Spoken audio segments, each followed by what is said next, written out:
All right. Hello, everyone. Welcome to our Mental Health Awareness Month event hosted by Plannr Consulting. My name is Srileka, and I'll be your opening session MC. I'm also the Plannr founder and executive director, and we'll be co-hosting the Student Mental Health Workshop.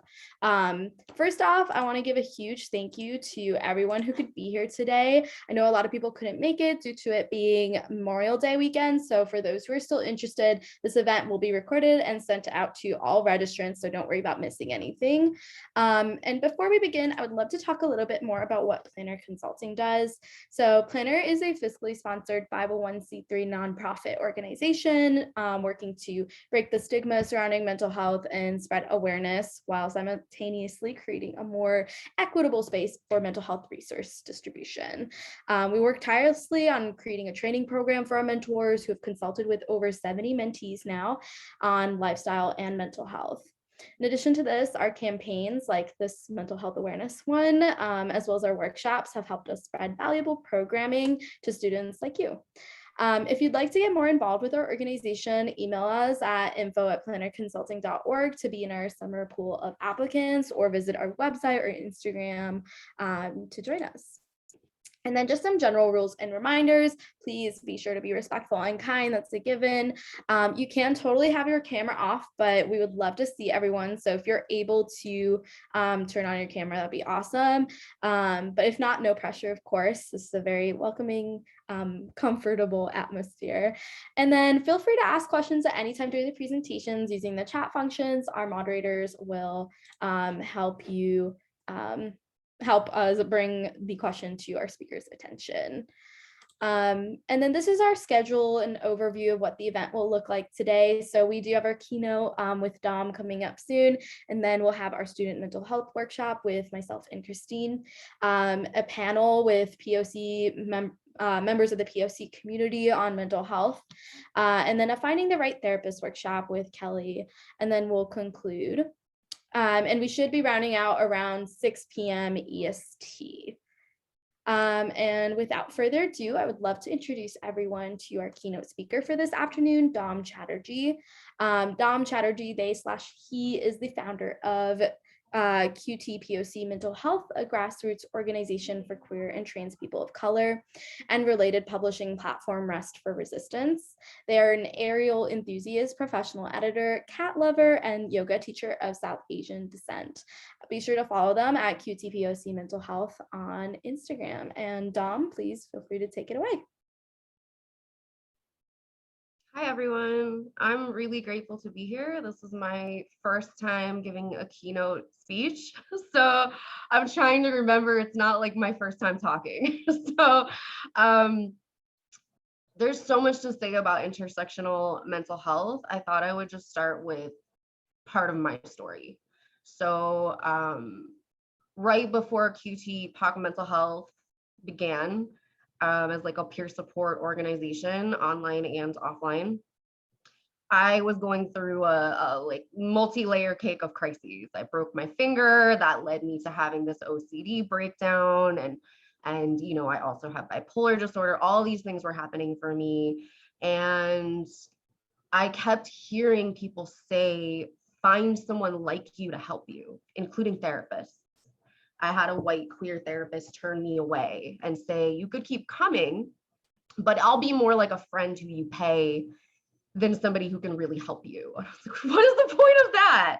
I appreciate her honesty, but also it's like, what does it mean to constantly be told something like that, either in direct words or indirectly through people's silences and ghosting, and their inability to show up in the ways that we might need. So that really goes with my personal experience of learned helplessness. And I want to believe, I can be a naive person, so I want to believe people have the desire to help even when they're not able to.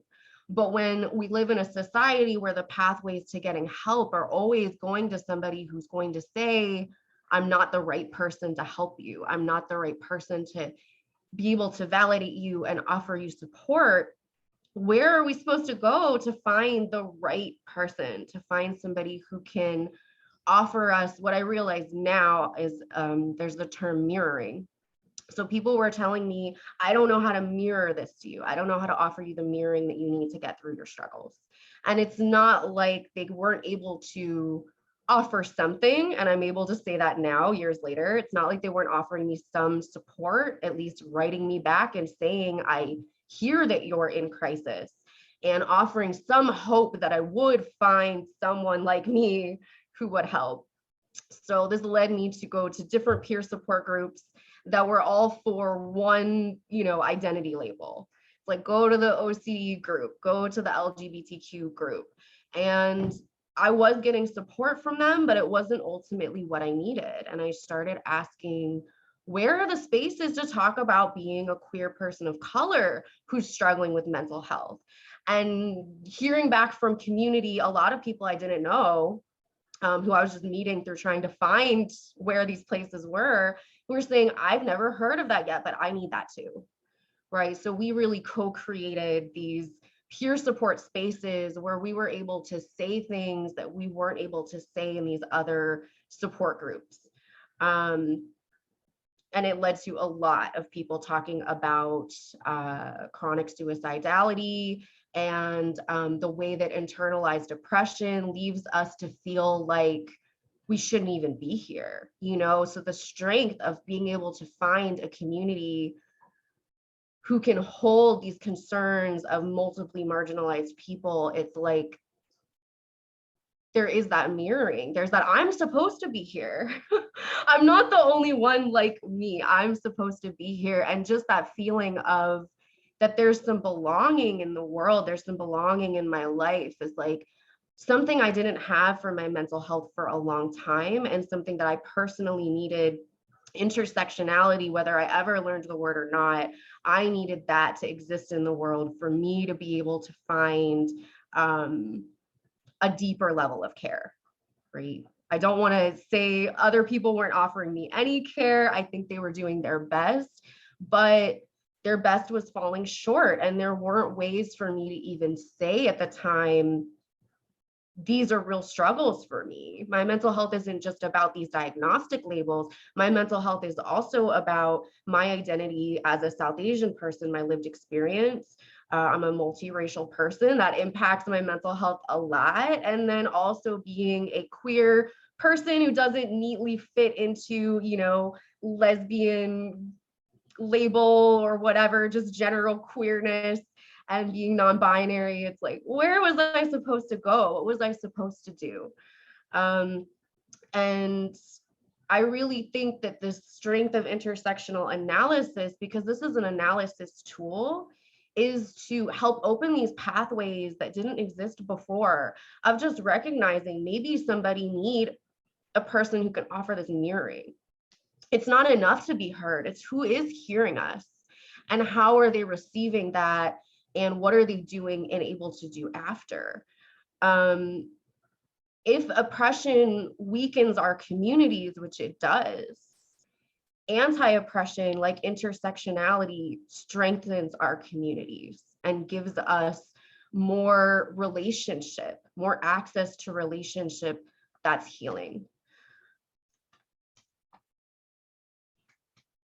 Just want to take a deep breath because like this is a lot. And I realize even in saying this, I still have the same struggles that I had before starting QT Mental Health, but where my mind goes, where my emotions goes, that has changed.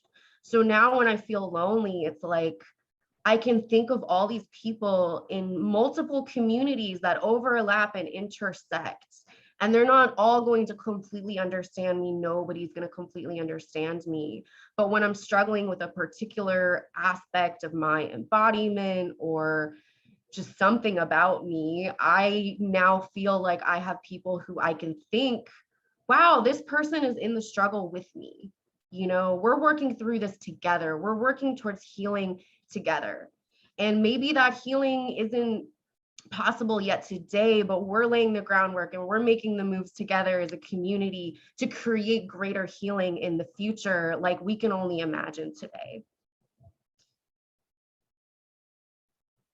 I really have learned through this work the power of dreaming things into existence. And I had the great, experience of being able to see Aisha Garza of Black Lives Matter talk. And she's talked about having a 10-minute practice every day that was a freedom dreaming practice. What is a freedom dreaming practice for somebody who struggles to dream at all? And when I actually go to sleep, it's like I have nightmares all the time, and I started to sit with that and be like, if I don't even know how to dream, I can dream of the potential to start dreaming and unlock maybe some of my imagination through that. And dreaming is really something that can help us work through what we don't have today, identify it, and find how we can collectively call that into existence. So just think, before Kimberly Crenshaw named intersectionality, we were still talking about the same things. We were still having the same conversations, and we had the same wounds of oppression. But just having this analysis tool come from academia, which isn't accessible to everyone, has opened up all of these pathways that people were just dreaming of. Just sitting alone and dreaming, what if I could find a therapist who shares my identities? My last therapist, I'm not currently in the mental health system as a client, but my last therapist was also a transgender South Asian person with lived experience in the mental health system. And it was like, that was a dream I didn't know was possible. And then I actually got to work with him for 6 years and access all kinds of healing that I never would have been able to with, let's say, the white queer therapist who told me, well, I can be like your paid friend, but I can't offer you something more than that. So I'm really excited that today we're talking about where has intersectional mental health gotten us? What are the possibilities for healing that exist today as a result of this work that Kimberly Crenshaw and others have been doing?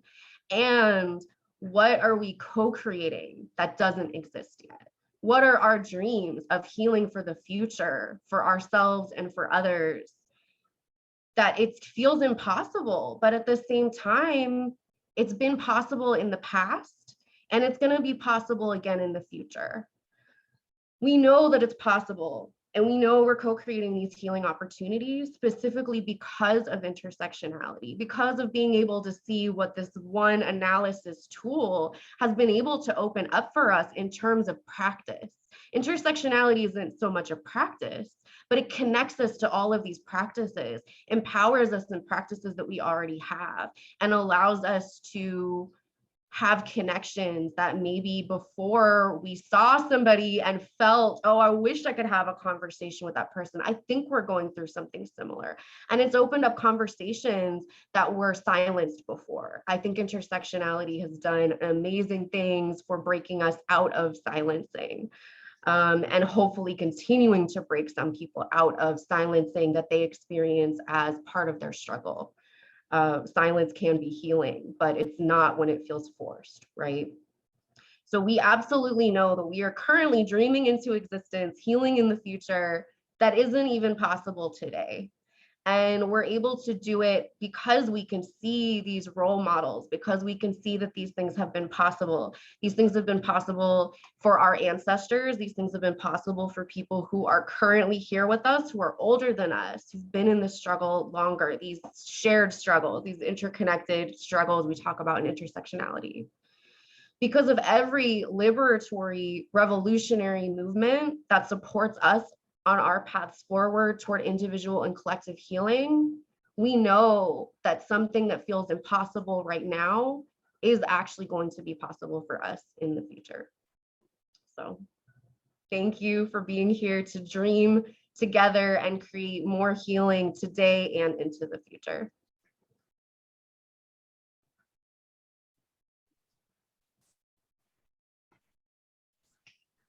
Thank you so much for that lovely keynote, Dom. It was super insightful, and you told us that it was your first time delivering one, and I just wanted to thank you for being so vulnerable about your experiences and sharing that with our audience. I really appreciate it. I want to say, I think I said Aisha. I'm pretty sure her name's Alicia. So in my head, I'm like, I think I said that wrong. But anyway, yeah, words come out and they're never perfect. And I hope this has been somehow inspiring that we're doing things that we need to do together because it'll solve some of our individual like pain and struggle, right?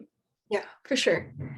Okay, so now I'm going to shift towards our next workshop, our first workshop. So before I go on to that, my name is Jenny and I am the community director here at Plannr. So I'm so excited to introduce you to our two speakers for our student mental health workshop. And they'll be going over stress management, self-esteem, procrastination, and work-life balance. So our first workshop host is Christine Lee, who identifies as she, her, and she is a freshman at the University of California, Santa Cruz. She seeks to humanize the adversities people face by spreading awareness and compassion in the mental health sphere. Various outlets in which she expresses this are through writing articles for Each Mind on the various misconceptions of mental health. Part of her advocacy work stems to raise awareness on inclusivity towards those who live with disabilities, and this is fulfilled through her work as a consulting director at Plannr. So our next workshop host is Shrelake, who I also identifies as she, her, and she is a sophomore at the University of Michigan studying business at the Stephen M. Ross School of Business, and she's currently minoring in education and community action and social change. She founded Plannr Consulting in 2019 in hopes of spreading mental health awareness and providing more equitable resources for students to find healing and growth inspiration. Outside of her work at Plannr, she writes for several publications, including Business Insider, and works at Juve Consulting and Kahani Digital. So I'll now pass it on to them, who will be delivering the workshop. So before we start the actual workshop, I'm going to go ahead and launch a poll to see how everyone's doing today. So feel free to answer that. And this will just help us get a vibe of the room, especially in terms of stress. You know, I know that we're just either getting out or entering a stressful period of time with exams and everything. So, okay, so I'm going to go ahead and end the poll. We're looking at a pretty good room right now, some vibes, but that's still good. We're still at least doing neutral or positive, so that's great to hear. And yeah, okay, so we'll go ahead and get started with stress management. So as students, we all face a lot of stress. Well, what exactly is stress? Stress is our body's response to pressure, right? There's a lot of different stressors, and we'll go over some of the common ones, but stress can manifest itself in several different emotions like anxiety, fear, anger, depression, frustration, or other emotions. And we're all very familiar with a lot of these emotions because this is something that we've dealt with for a long time, right, as students. So some common stressors as students for us have been exams, deadlines, studying, parental expectations, procrastination, poor time management, student loan debts for college students, or just in general, poor school life or work-life balance, which we'll also touch on later in this workshop, and so many more, because the fact is life is messy and super complex. These don't even begin to touch on the number of stressors that you can face as a student or just in general as a person in today's world, right? So how do we deal with such a messy and complex life that causes so many different negative emotions in our life due to stress? First off, self-care is a great way to deal with this. We've all heard everyone say, hey, why don't you go practice some self-care, you know, do the whole bath bomb spiel. Self-care isn't just about bath bombs or, you know, pretty face masks or whatever, candles. Self-care is what you want it to be, and it's what you love doing. So it can literally just be, you know, if you're into fitness, you know, working out, or if you're into making those little rainbow loom bracelets like I was obsessed with during quarantine, do that. That's still a form of self-care. If you like doing it, it's self-care. Another way to deal with a lot of this stress is just talking it out, you know, whether it be to a therapist or a professional or just a friend that you want advice from. Talking it out can be a great way to get rid of all of that negative energy and try to bring in some new positive vibes, or just in general, let go of some of the past trauma that you've dealt with.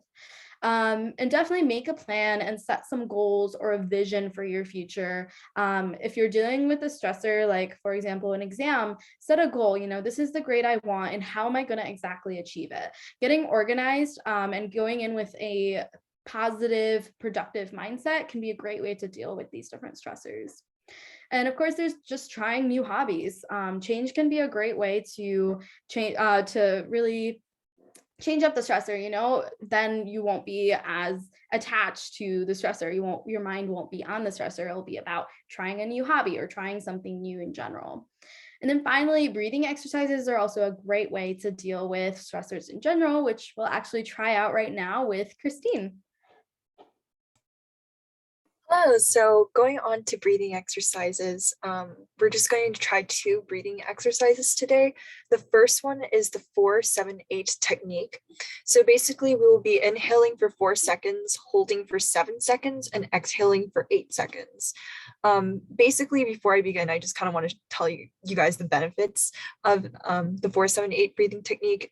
This is commonly known to improve sleep quality, reduce stress and anxiety, improve motor memory, and aid with pain processing. So just kind of trying this out, if this is any of the things that you resonate with, can be a helpful technique to implement, as it is, something that you can do anytime. So with that being said, I'm going to lead this breathing exercise. We're going to just do 3 rounds. And so I'll do the counts and then you guys can follow with the breathing exercise. All right, so inhale, 1, 2, 3, 4. Hold, 1, 2, 3, 4, 5, 6, 7. Exhale, 1, 2, 3, 4, 5, 6, 7, 8. Inhale, 1, 2, 3, 4. Hold, 1, 2, 3, 4, 5, 6, 7. Exhale, 1, 2, 3, 4, 5, 6, 7, 8. Inhale, 1, 2, 3, 4. Hold, 1, 2, 3, 4, 5, 6, 7. Exhale, 1, 2, 3, 4, 5, 6, 7, 8. All right, we just did 3 rounds of the 4-7-8 technique breathing exercise. If you guys are comfortable, let me know how that went for you guys in the chat. But yeah, this is just known to kind of relax and kind of create a reset in the body. So that's just one technique that you can use for breathing exercises. Going on to the next one, another one is box breathing. This is actually a very common form of breathing, and it's actually very easy to remember because it's literally just a box. Just inhale 5, hold 5, and exhale 5. And so some of the benefits of this is also to improve sleep quality, aid with focus and concentration. And this also helps with a lot of like panic attacks that you can feel if you do the box breathing. It actually helps soothe because it kind of creates like a rhythm that you can follow. So those are just some of the benefits that you can use. So with that being said, I will lead once again with 3 rounds of box breathing. Okay. Inhale, 1, 2, 3, 4, 5. Hold, 1, 2, 3, 4, 5. Exhale, 1, 2, 3, 4, 5. Inhale, 1, 2, 3, 4, 5. Hold, 1, 2, 3, 4, 5. Exhale, 1, 2, 3, 4, 5. Inhale, 1, 2, 3, 4, 5. Hold, 1, 2, 3, 4, 5. Exhale, 1, 2, 3, 4, 5. All right, those were the box breathings, but yeah, this is just another common method. And if you guys want to tell us your experience, that helps. Yeah, box breathing is really helpful. And it's just also really easy to remember. So that's just something that's helpful. But yeah, that's just the breathing exercises and kind of like stress relief to kind of help. But the next section that we will be discussing for this workshop is actually self-esteem and procrastination, because it does tie in with stress. So we kind of talked about breathing exercises. That's one of the tools, but what are some other ways that we can kind of tackle some of our stressors? So I guess to begin, I want to kind of start off with asking everyone a question on where do you find yourself most often in, okay? Because the options that I'm going to give you guys, it's like, I feel like all of us fall into it, but like, just let me know where you find yourself currently falling most often in throughout the weeks. So the first one is kind of in this crisis mode, right? Like you kind of feel like you're always trying to meet each deadline, on and on and on. And there's this constant demand to kind of finish the tasks at hand. That's one. Or do you feel like you're in number two, where it kind of feels a little bit more lax, like you feel like you're able to kind of invest in hobbies and, you know, things are not too urgent because you have like you kind of have like little baby steps that you do each day, and it just kind of feels a little bit more chill. Or do you find yourself in number three, where it's kind of like, you know, you have a lot of pressing matters to kind of attend to. You kind of find yourself, you know, in a lot of like scrolling through social media and maybe just listening to a lot of friends and family, or like doing a lot of things for other people, which is which is totally okay. But you kind of find yourself in that ground of, you know, is this kind of something for me? And number four, it's kind of this idea of like, you're doing busy work. Do you find yourself often in the space of doing busy work? Like it's not the actual tasks that you're supposed to do, but you kind of just do other things. Or you kind of find yourself investing in activities that are kind of like escape activities, you know, like you can be gaming for long hours, but there's like that limit that, you know, that like, you know, is fulfilling, but then it kind of gets to the point where you're like, cool, so now what? And if you find yourself in that, is that number four? So I'll just give everyone a little bit of time to maybe comment where you fall in the spectrum. If you're 1, 2, 3, or 4.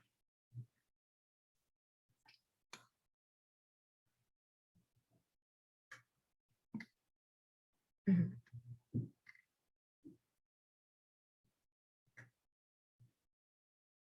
Cool, cool.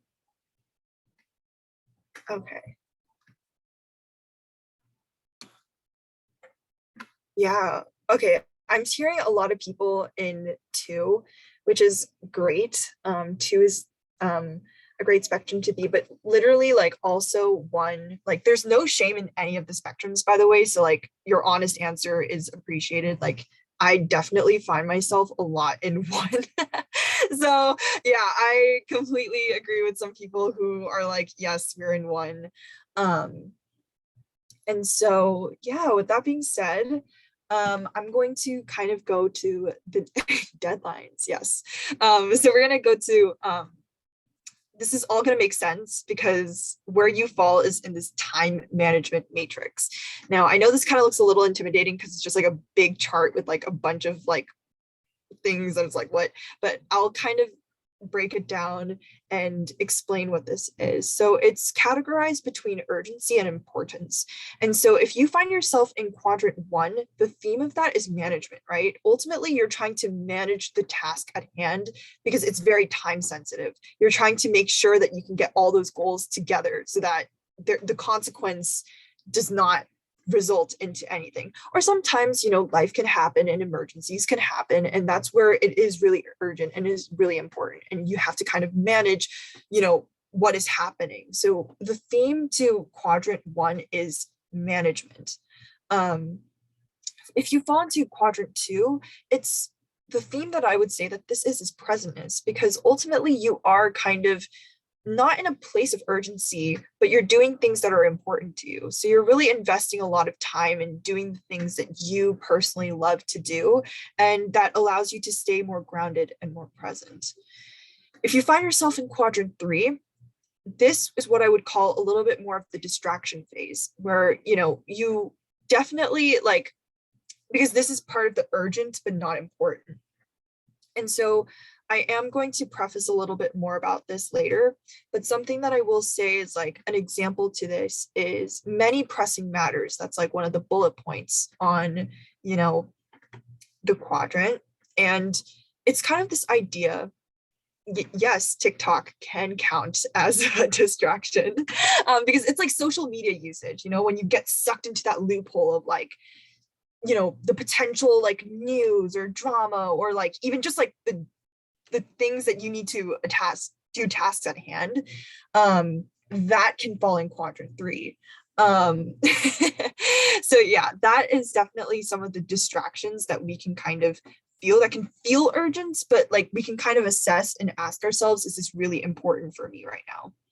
And then the fourth one is avoidance, where, you know, as I said, like busy work and kind of doing things that we can possibly escape through.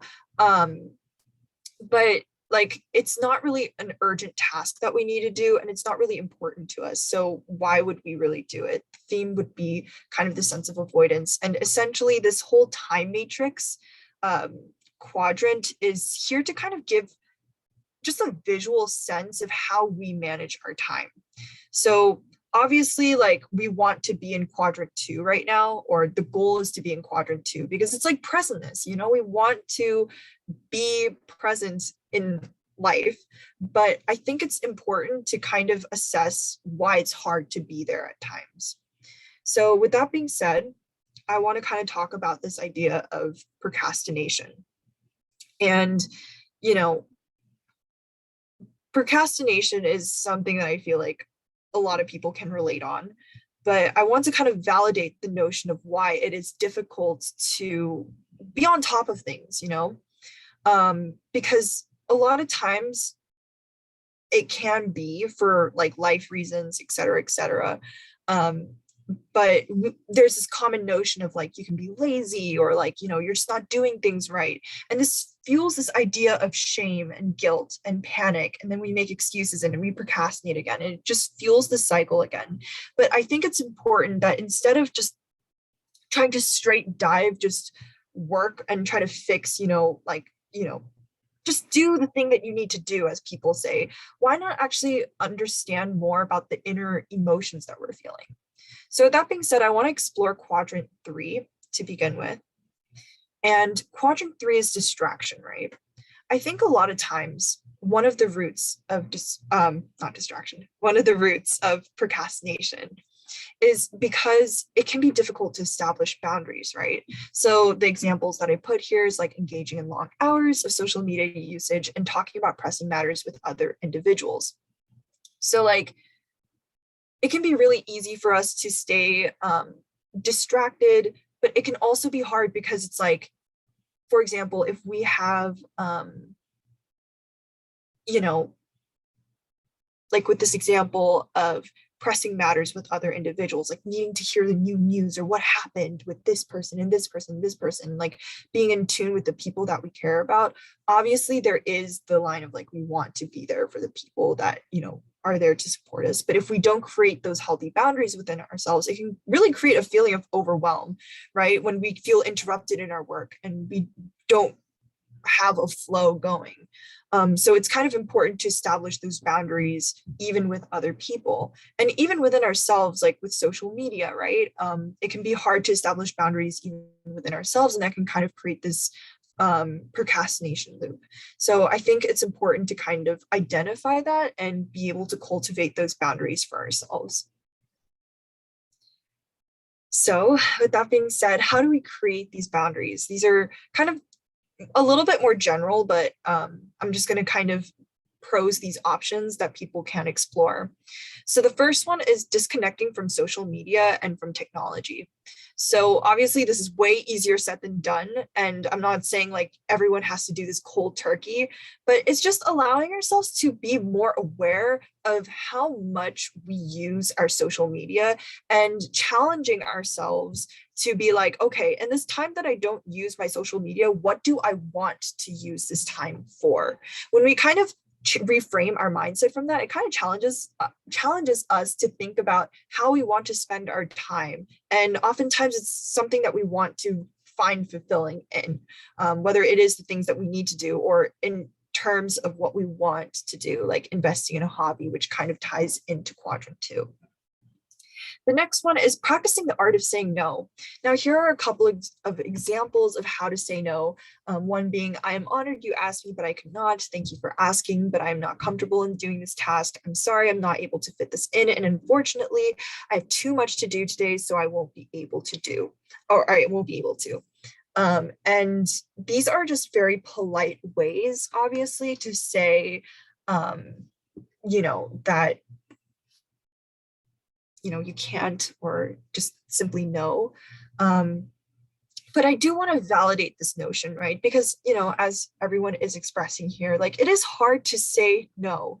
And I feel like a lot of times it's because it can appear to be rude or it can appear to be disrespectful. Like we don't want to hurt the person's feelings by saying no. But I want to kind of propose this new perspective on this idea of no, that, it's not just about like the whole notion of respecting yourself, like that, social media says, but I think it's also a respect for the other person, actually, because it's kind of saying that, hey, by saying no, I am saying this because I can't 100% be present.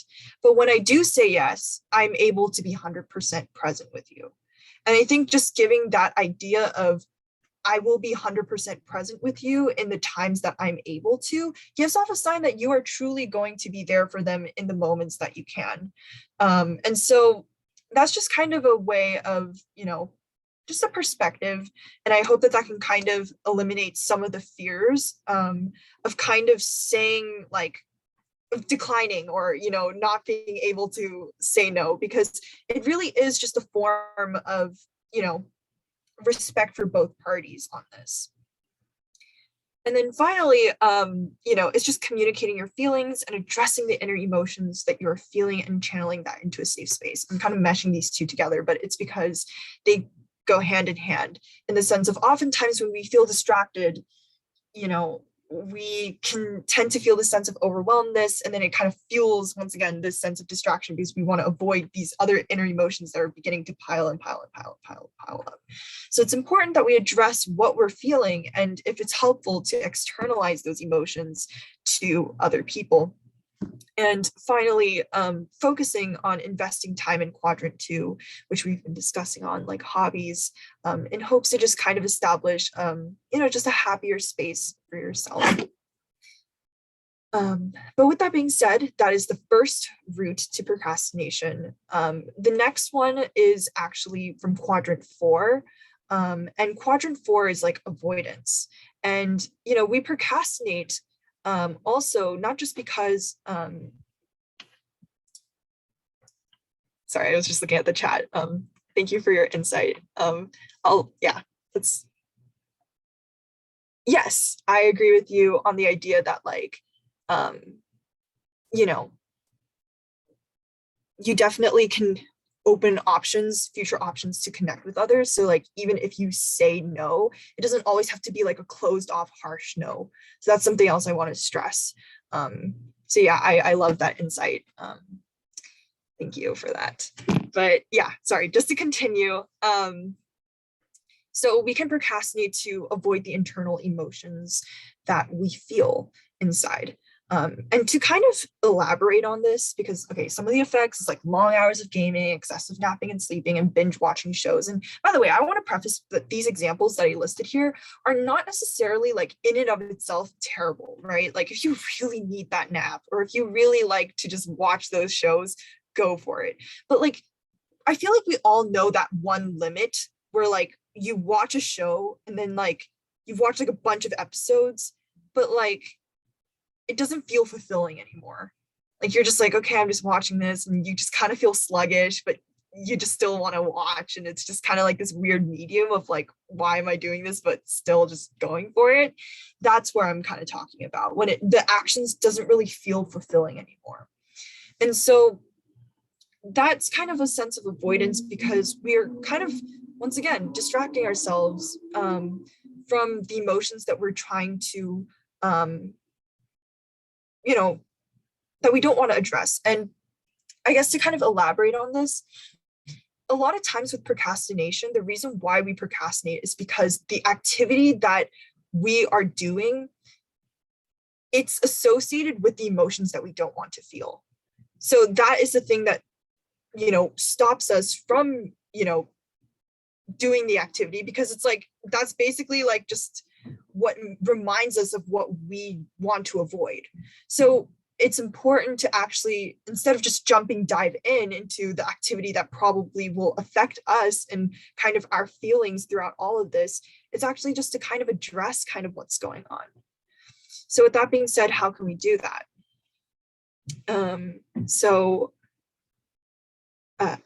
I think the first one to break the cycle is kind of creating a personal vision for yourself. And personal vision is very subjective. Just in terms of like where you are at, I would like to call this more of like introspection and having some time to reflect about like what it is for you. And if you want to expand on that with goals, that's great. But personal vision is very subjective, where it even can just be a time for you to reflect on where you are in life and kind of what you are kind of seeking for right now, even just in an emotional standpoint.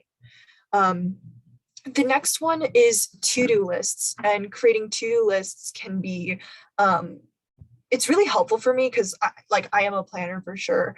But something that I love doing also, and the reason why I love to-do lists, is that it really breaks down really intimidating tasks. Like for example, essays. Let's be real, if I just see like an essay, like do my essay, it's very intimidating for me, because it's like, okay, but then I have to do the research, I need to write my body paragraphs, my thesis, my works cited, and like there's so many little mini tasks beyond that like essay itself is like, whoa, and like it's like, oh, I don't want to do this anymore, like it's blah. So to-do lists really help with like breaking down your goals smaller, and it kind of helps lessen that intimidation with the task, and makes things more tangible, which can kind of help boost some confidence when you're doing a task. The next one is forming new habits. It's just kind of with discipline. And finally, just checking in with yourself and taking breaks.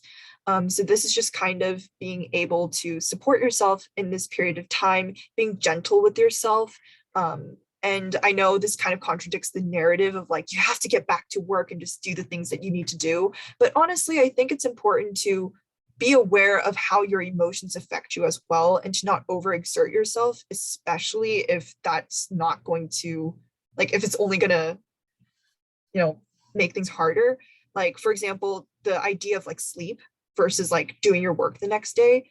Like, I think sometimes taking a nap and actually getting good sleep, even though you have work the next day, can sometimes be better, because then the next day you feel way more fresh than trying to pull off an all-nighter, like things like that.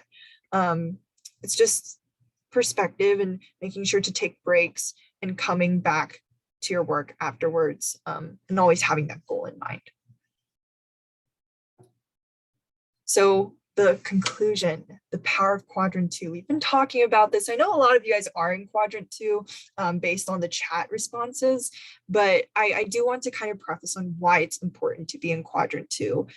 Because yes, like I talked about, it's about presentness, it's about stability, it's about groundedness, but it's also about self-care. It's a form of self-care for yourself, because you're investing time in yourself, you're investing time to support yourself. But also it's about being autonomous. It's kind of a sense of intrinsic liberation, I would like to call it. Because like, for example, if you notice with all the other 3 quadrants, like 1, 3, and 4, they were kind of talking about like this idea of like submission and rebellion.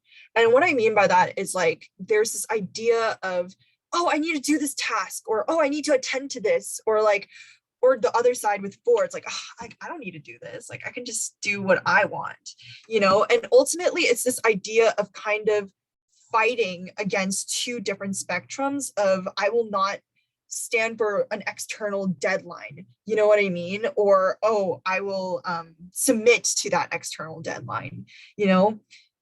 But quadrant 2 is about being autonomous. Quadrant 2 is about doing your own deadline, by doing your own things that you want to do. And that's liberating. And I think that is what I feel like, you know, everyone deserves, you know, to have that form of just self-care, but also just that feeling that you are autonomous in your life and that you actually have the freedom to kind of choose that path for yourself instead of being in a submission and rebellion mode, and finding what can help truly benefit you. Asking yourself, is this are these decisions what can truly help me at this moment and benefit me? And so by that, that's choosing to be there for yourself. And that is what quadrant 2 is. So with that being said, I guess this does wrap up the procrastination and self-esteem workshop portion, but I hope this helped out and that, I don't know, the time matrix can kind of open doors on how we spend our time. Yeah, thank you, Christine. I thought the timing tricks, I've definitely never seen that before. So that was really insightful for me personally as well to dive a little bit deeper into myself, and loved all of this Power of Quadrant 2 stuff. That was also really powerful and insightful. So thank you for all of that. And we're going to be rounding out our student mental health workshop with one last aspect, work-life balance, which is super important in any job or school setting. So some basics about work-life balance. It's all about prioritizing both your career and personal life, right? It's easy to get caught up in one or the other, and we all have different priorities, right? So it's important to look inside of yourself and, you know, really sort out, what do I want for my career and what do I want for my personal life, and how can I make that happen in a more balanced way? And that might be just setting aside time to relax or learning how to say no, like Christine was talking about.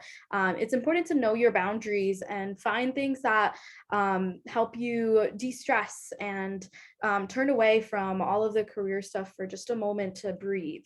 And make a commitment to yourself. You know, there are 2 types of motivation. There's extrinsic motivation and intrinsic motivation in psychology, right? We have extrinsic, which is doing whatever you're doing, your career, your personal life, anything for extrinsic reasons, to make someone else happy or to get money, you know, to live. But making a commitment to yourself is intrinsic motivation. You're finding a reason to work or live in your personal life from yourself, you know, because you love yourself and respect yourself, or whether that be you personally have a vision for your career and you want to see that grow and prosper into something new. So make that commitment to yourself and really recognize that your work and your life, both of them, are intrinsically motivated. And then finally, use tools to keep yourself in check.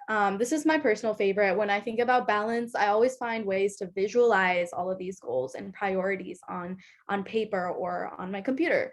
So I'm going to introduce y'all to 2 of my favorite tools, and then we'll do a little bit of an activity on a Jamboard so y'all can share your methods to have that same work-life balance. So first off, Google Calendar. I know the majority of us students already use this, so that's great, but this is a little snippet of my Google Calendar from mid-February. Kind of chaotic. Thursday night was not fun. I had 3 events at once. So, and that's very common when we look at college life, right? You have your friends and you have all the hangout stuff like I did Thursday night. And then I had an interview and then a networking event for my business fraternity all at the same time. So this is where prioritizing comes in, right? Like, what do you value the most? And for me, it was that interview and going out with my friends and relaxing. It was a Thursday night. I mean, for me, that's what was important. And then to make up for not attending the networking event, I just went to the other food social on Monday night for my business fraternity, and that ended up working out. So really that balance comes in when you are making a commitment to yourself and recognizing your needs, right? Like for me, it was the need to socialize, while also, you know, having that need to attend that interview and, you know, help my career in a way, but also recognizing the need ensure that my commitment is upheld to my business fraternity, right? So I still went to an event on Monday to make up for that. So it's the little things like that when you're planning out on Google Calendar that can really help you stay on track and be more productive.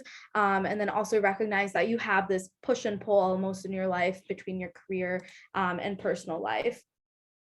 And then some tips for Google Calendar. I definitely love color coding. This is something that, you don't have to use Google Calendar for. You can always use a bullet journal or a planner of sorts. Color coding is a really easy way to do on paper as well. For me, it was like classes are this bright purple, and then I have work in that deep purple and blue for that light blue for my social events, and then red for one of my jobs at Kahani. So like all of these different color codings help separate it in your mind. Hey, this is what I'm doing personally. This is what I'm doing for my career. And it helps really organize that.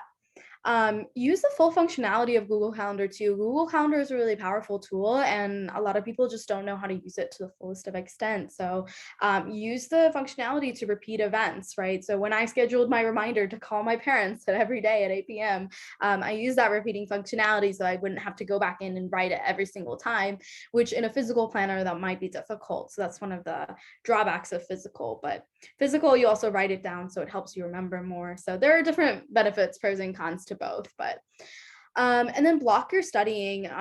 You can't see it on here because I cut out Saturday and Sunday, which were my main study days, but you can block out large amounts of time and say, hey, this is when I'm studying for bio, and this is when I'm studying for my econ class. So blocking studying like that will really help you accomplish a task. And if you give yourself ample time to finish it, you can even work in breaks and stuff that might not be visible on the Google Calendar.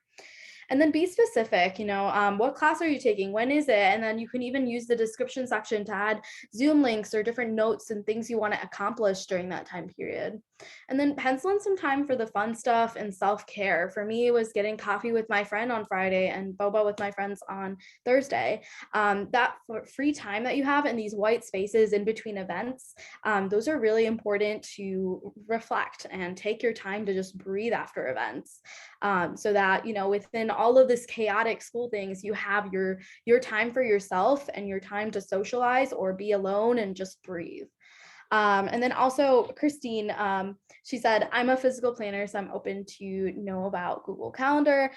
Physical planners are also very, very similar to Google Calendar, and they're very helpful. Like I said, writing things down helps you memorize things better. So if you're more of a physical, like you like to touch things tangibly, like you're writing them down and you're designing like a bullet journal, those are all really valuable ways to also help plan and still create that same work-life balance. So these tools are the two tools that I'm showing you are just two of the many, many ways to achieve that work-life balance.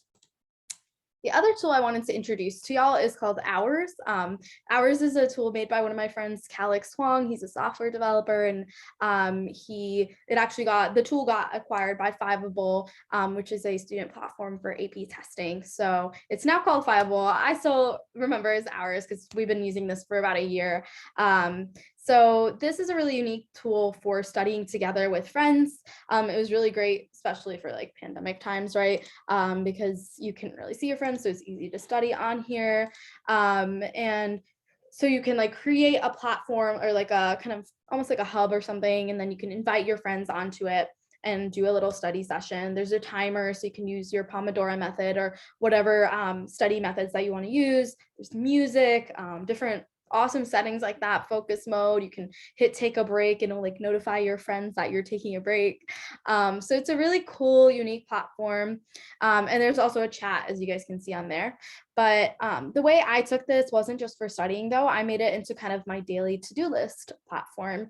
And I do it with my best friend, and we get on there every day, check off our tasks. And it feels really good to check off a task, y'all. Like I would highly recommend having a to-do list and just checking off tasks. Because for me, it wasn't just, okay, I have to finish an essay, like that big thing that Christine was talking about, right? It was the little chunk of time that I finished. So it was like, even waking up or brushing my teeth. Those were all tasks. You can see dinner and sleep on here. Those are just small things, but that kind of emotional boost that you get from checking off such a small thing is really valuable. And again, be specific with what tasks you're doing, you know, get tiny and get small and think, you know, this is what I'm going to do at this time. And this method will not work for everyone, of course. You know, some people prefer to have more broad tasks, or just in general don't want to list out every single thing they're doing for the day. So really find what is catered to you. Yes, Todoist app is amazing. I love that one as well.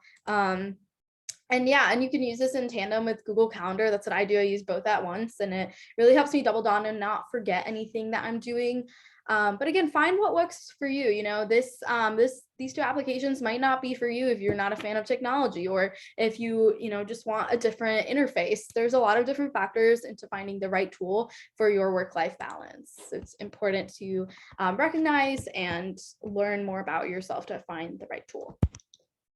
All right, so this is our little activity portion. Go ahead and scan the QR code. Would love to hear how you guys manage your work-life balance, and you know, the different tools that y'all use and how that kind of affects your day-to-day life. So I'll give y'all about 2 to 3 minutes to scan and enter in your responses.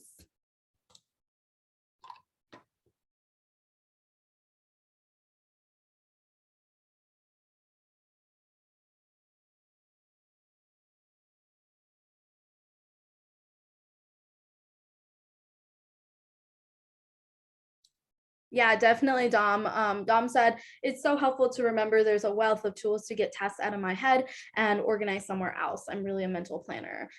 There's definitely a lot of different tools out there, and they're really helpful. So I totally agree. For me, like when I first started planning things out, I did it all in my head and I would really quickly forget things. So I definitely feel that. And then Anika, I put in a link to the Jamboard in the chat just now in case anybody would like to access it on their computer.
Right.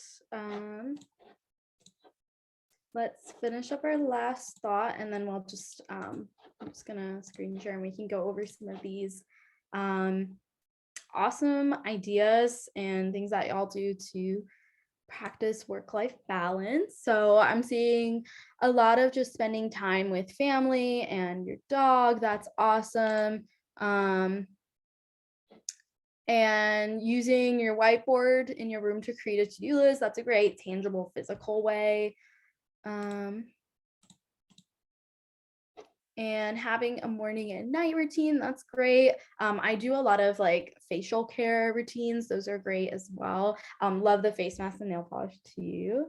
And then having a weekend schedule, that's great. Yeah. An errand run that hangs out with friends, but also gets tasks done. Yeah, that's a great way to get your social life to mix with, your different tasks that you have. I love going to the park as well. That's a good one. Great way to spend time with animals too. Like if you have your pet and want to bring them. So these are all really great ideas, everyone, and we'll definitely take a screenshot and send this all to you. And also you'll have the recording. So that's a great way to access these awesome tips. But let me just go back to the slideshow. And yeah, so that rounds up our portion on work-life balance as well. And we just want to leave a little bit of time for questions. We still got about a good 10 minutes before our next panelists come in, but if you all have any questions, feel free to put it in the chat and we can answer. So I'll give you all 2 minutes to kind of think, reflect upon all of this content that we put out there. And then we'll go ahead and take a 5-minute break after that before we start our next panel as well. So yeah.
Okay, I'm gonna go ahead and call it a break. So, oh wait, never mind. We have a question in the chat. Sometimes I feel really anxious about not being productive despite having free time and finishing tasks. Have you ever experienced this? And what have you done to combat it? Christine, do you want to take this one? Yeah, first of all, I completely validate the fact about that experience that you're feeling, because yeah, I've been there where we've had a lot of activities that we do, and then there's the hiatus period and you're like, oh my gosh, I don't know what to do. So I totally validate that. I've also experienced that too. I think just in terms of how to combat it, I think the main thing is just, and okay, this is just my perspective, so this isn't the be-it-all answer, but I think first of all, just reflecting on just kind of the anxious emotions that you may be having, and kind of like what, yeah, just kind of reflecting on that, because could it be that these emotions are coming up because, you know, like, is there something in the activities that you are doing creating a sense of like fulfillment, but like, is that like truly fulfilling, or is it just something where it's like a submission slash rebellion that I was talking about in the beginning? And could that create a sense of pressure and anxiety if you aren't able to complete? So that's just like something that we can reflect on like, once again, going back to our inner emotions and kind of seeing what we're experiencing. But also on another note, it's like just being able to kind of find acceptance and, you know, just kind of allowing ourselves to be in that space of like rest. Because I know that sometimes if we are in like, especially in like quadrant 1, where it's like constantly like we are actually put in demands, like urgent and important demands that we have to be in, it can kind of feel like, oh, like we just have to attend to everything. So once we put time into ourselves, it can be really hard. But I think allowing ourselves to hold that space of like, even if I do nothing, it still is okay, because that is ultimately helping. Like that's ultimately something that I am okay to do. It's an autonomous action for myself. That's important. And I guess the final thing is if there is this fear of like, oh, I'm being unproductive because, and I don't know if this is the case, but if there is a potential fear of like, I'm being unproductive because, you know, I'm investing in other things that may not feel like it's truly helping my future. I think something even I learned is that these moments of breaks or these moments of rests are actually really important to your future. I kind of look at it in like a long-term perspective, but it's kind of like without these moments of like experiencing like the lives and the like life and joys and kind of those kind of aspects, like I can truly go down into like a burnt out stage in my life, and that can be really, really hard.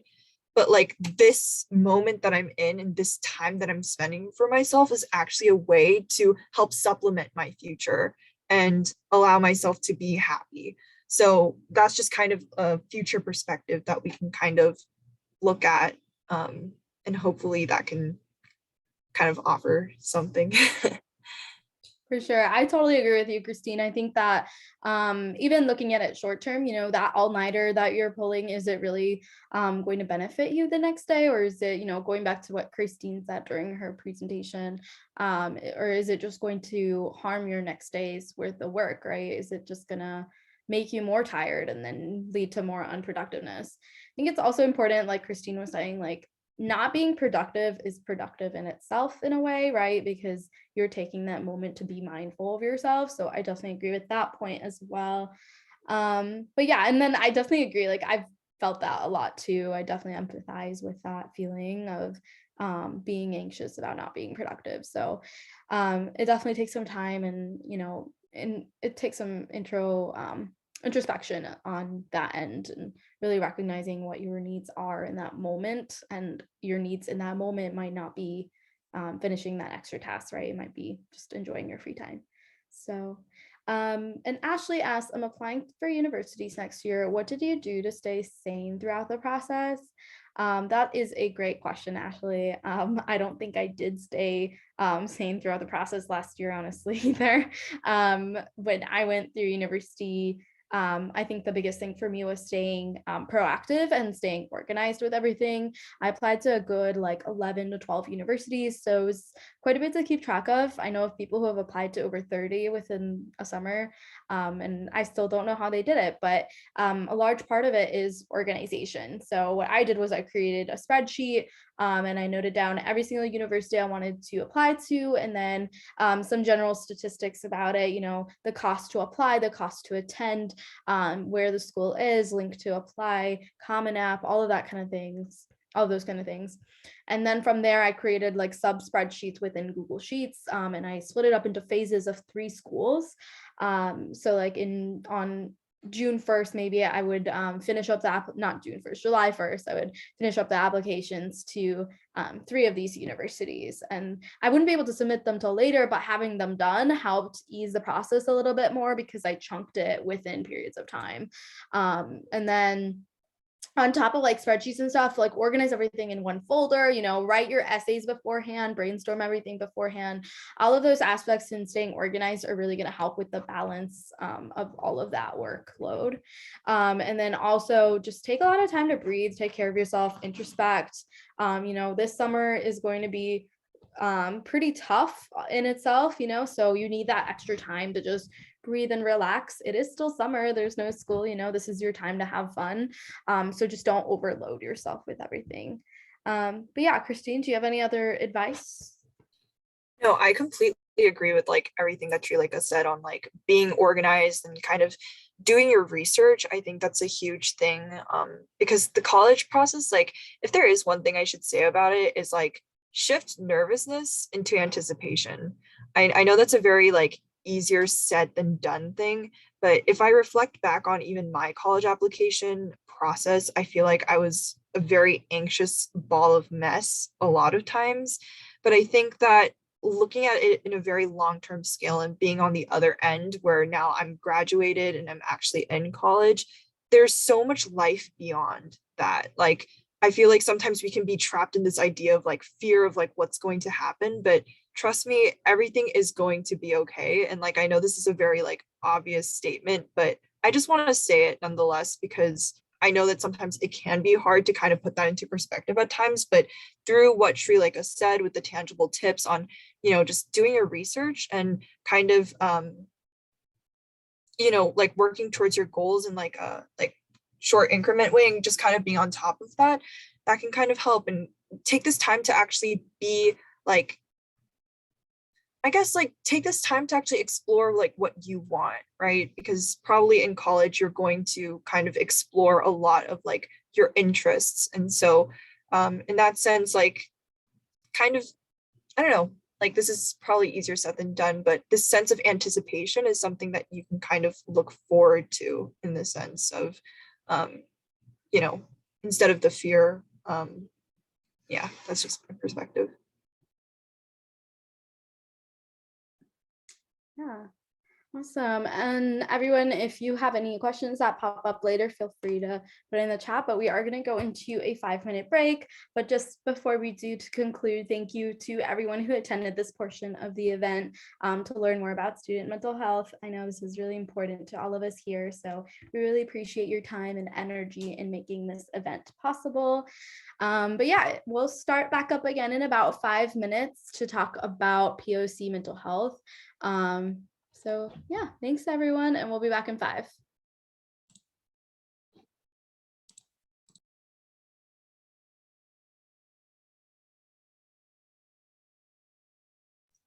All right, everyone, looks like some of our panelists have been having some tech issues, so we're going to go ahead and get started in the meantime, and when they are resolved, hopefully they'll hop on.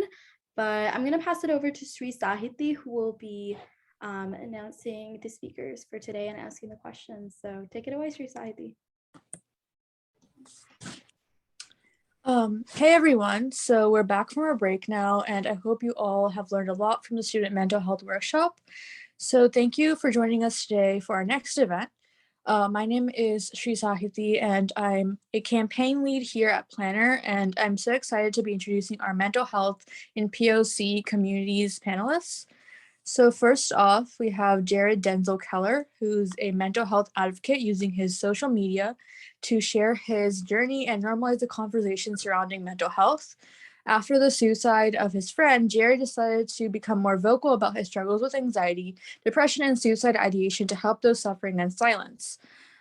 Using his story to shine a light on what mental health looks like, Jared shares his triumphs and failures regarding his mental health to remind others that it's okay not to be okay.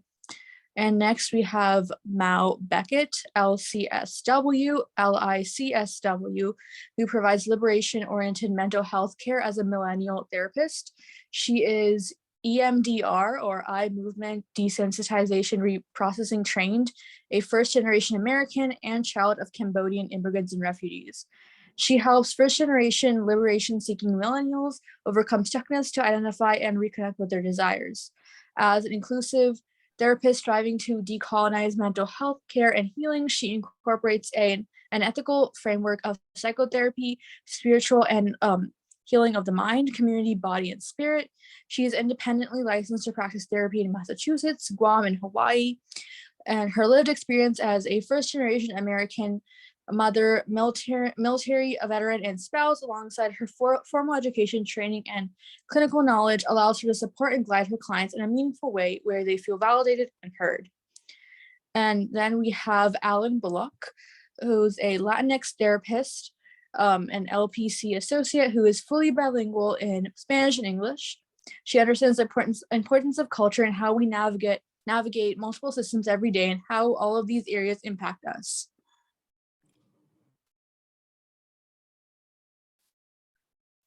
Okay, sorry. Alan and Christian are not here yet, so.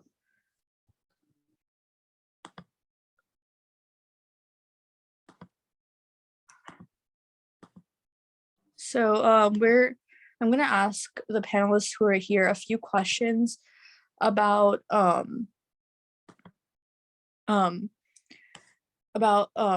their experiences in regarding mental health. So the first question is, how can people of color support each other's mental health during crises? Well, I can start. I think one of the most important things you can do, I think regardless of your race or people of color, is just to create a space where people feel comfortable sharing whatever it is they're going through in regards to their mental health. I say oftentimes, like, if someone tries to start talking to you about anxiety and depression and your face is like this, then obviously they're not going to share that with you anymore. Like, they're going to keep it to themselves. But I think even more so in communities of color, because we're oftentimes looked at as having to be strong all the time, because to an extent we are, I think people forget that we still struggle with our mental health too. So I think all around, you just got to let people be open with talking about what they're going through and venting and getting it off their chest. Yeah, absolutely. I agree. I think creating that space is so underrated, right? Like Jared said, not just the face, like, and you may not even realize you're making that face because yourself is not comfortable with your own emotions and right. crises and experiences. So knowing that you don't have to solve anything, I think that is often, like you said, like being the identity of like a person of color, indigenous, Black, like we often are like go-getters and always having to fix something and survive. But in crises, like I think for our mind and body, just knowing that like the space itself in community is healing. Like we don't have to heal alone. We're not built to heal alone. We are wired to survive, but that's in community also. So I think, I love the point of it, just creating the space is enough. And that's what we need. You don't need answers, you don't need the right resources. It's just having that space and talking about it with one another. Yeah, actually, I love what you also just said, Mal, because I think a lot of the times people, when you do vent about problems, they want to try and fix you. I don't need you to fix me unless you're a therapist, Mal. I know you are, so you can fix me. But like regular people, like I don't need y'all to fix me. Sometimes I just want to get it off my chest, Yeah, and same, like I'm just with like I don't put my therapist hat on with family. Like ethically you're not supposed to, right? But my partner is also a therapist and I don't expect him to fix me either. Like the other day with all the stuff that's going on, right? I was like, I just need to rage. And he said the most beautiful things, 2 words. He said, send it. And I was just like, like, and I still thought about that because I was like, dang, like all he said was like, just send it. He didn't give me anything else, but it was just like, send it. And that was so healing, is like also feel your things, right? We also are so taught to not feel anything negative from oppression, from colonization, right? So like for me to really lean into rage and allow everybody I'm with to feel that rage. Rage is not wrong. Right. The rage is what we need. So yeah, so thank you again for that the other point of that, of just like, be there with me. Yeah. Okay, thank you for your responses. And the next question is, have you ever encountered barriers to mental health resources due to your race or ethnicity? Barriers in the sense of like not necessarily talking openly about it, or because like within the Black community, because it's such a weird stigmatized thing, you may not put as much effort into finding a therapist that works for you. And on the off chances you actually do go, if it doesn't work, you're like, see, I told you I don't need therapy. That's why I didn't go in the first place. And then you never go back. I would say that's been probably some of the barriers that I've come up against. Also, religion. I'm from Louisiana and my parents are super churchy. Like my dad and Jesus are besties. And we just didn't talk about mental health. Like all we were supposed to do was pray and go to church. So that was definitely another barrier as well, because I in my mind thought, number one, why am I not strong enough to deal with what's happening? And secondly, like I'm praying and I don't feel like I'm getting any better. Why is nothing changing? So those have been a lot of the barriers for me, more like societal barriers, and then also like barriers from my family, because it just wasn't something that we did. Yeah, I think definitely societal and culturally, right? Like it's just not something that is talked to. And so when I was in high school, 2000 to early 2000, 2005, I wanted to do therapy. And I don't even know where I got that from. Like therapy was not huge back then. Like there was not, even the same, like even in schools, we had like guidance counselor and she was trash. So then that's okay to recognize that, right? So but there wasn't any, like we just lacked any options there in the town. And I grew up in a very like ethnically diverse town, so even when like if we looked for it, it was not there. And then also bringing it to my mom's like, you're fine, you grew up in America, like what's your issue? Like congratulations, you're lucky. And I was like, thanks.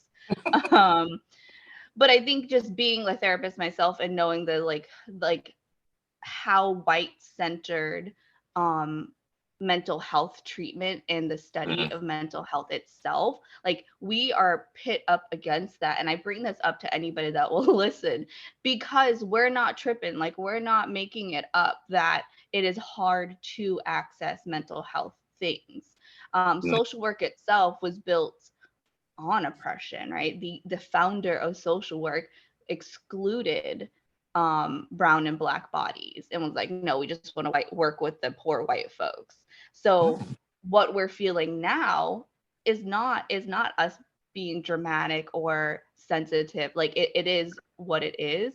So that's why I really appreciate, and there's so much gatekeeping too, that right, that then creates more limiting access.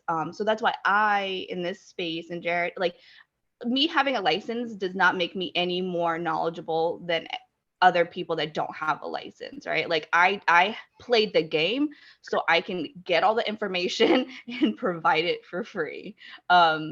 Because I acknowledge my privileges and my advantages. I was able to go to grad school.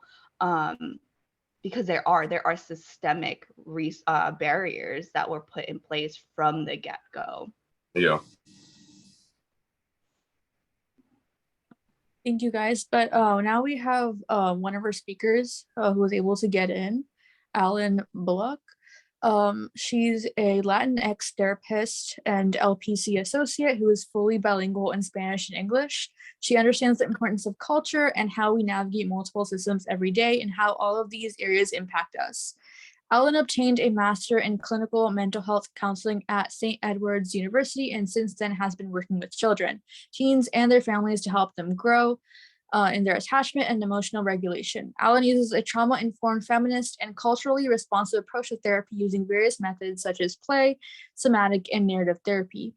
Her areas of specialty include childhood trauma resolution, perinatal mental health, women's issues, racial and cultural identity challenges, And Alan believes in a holistic approach to healing that addresses the whole person, including the mind, body, heart, and spirit.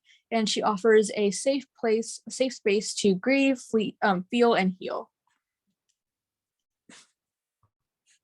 Okay, so we can now go to the next question. So do you feel that there is a stigma surrounding mental health within your community? And if so, how can people help to remove that stigma?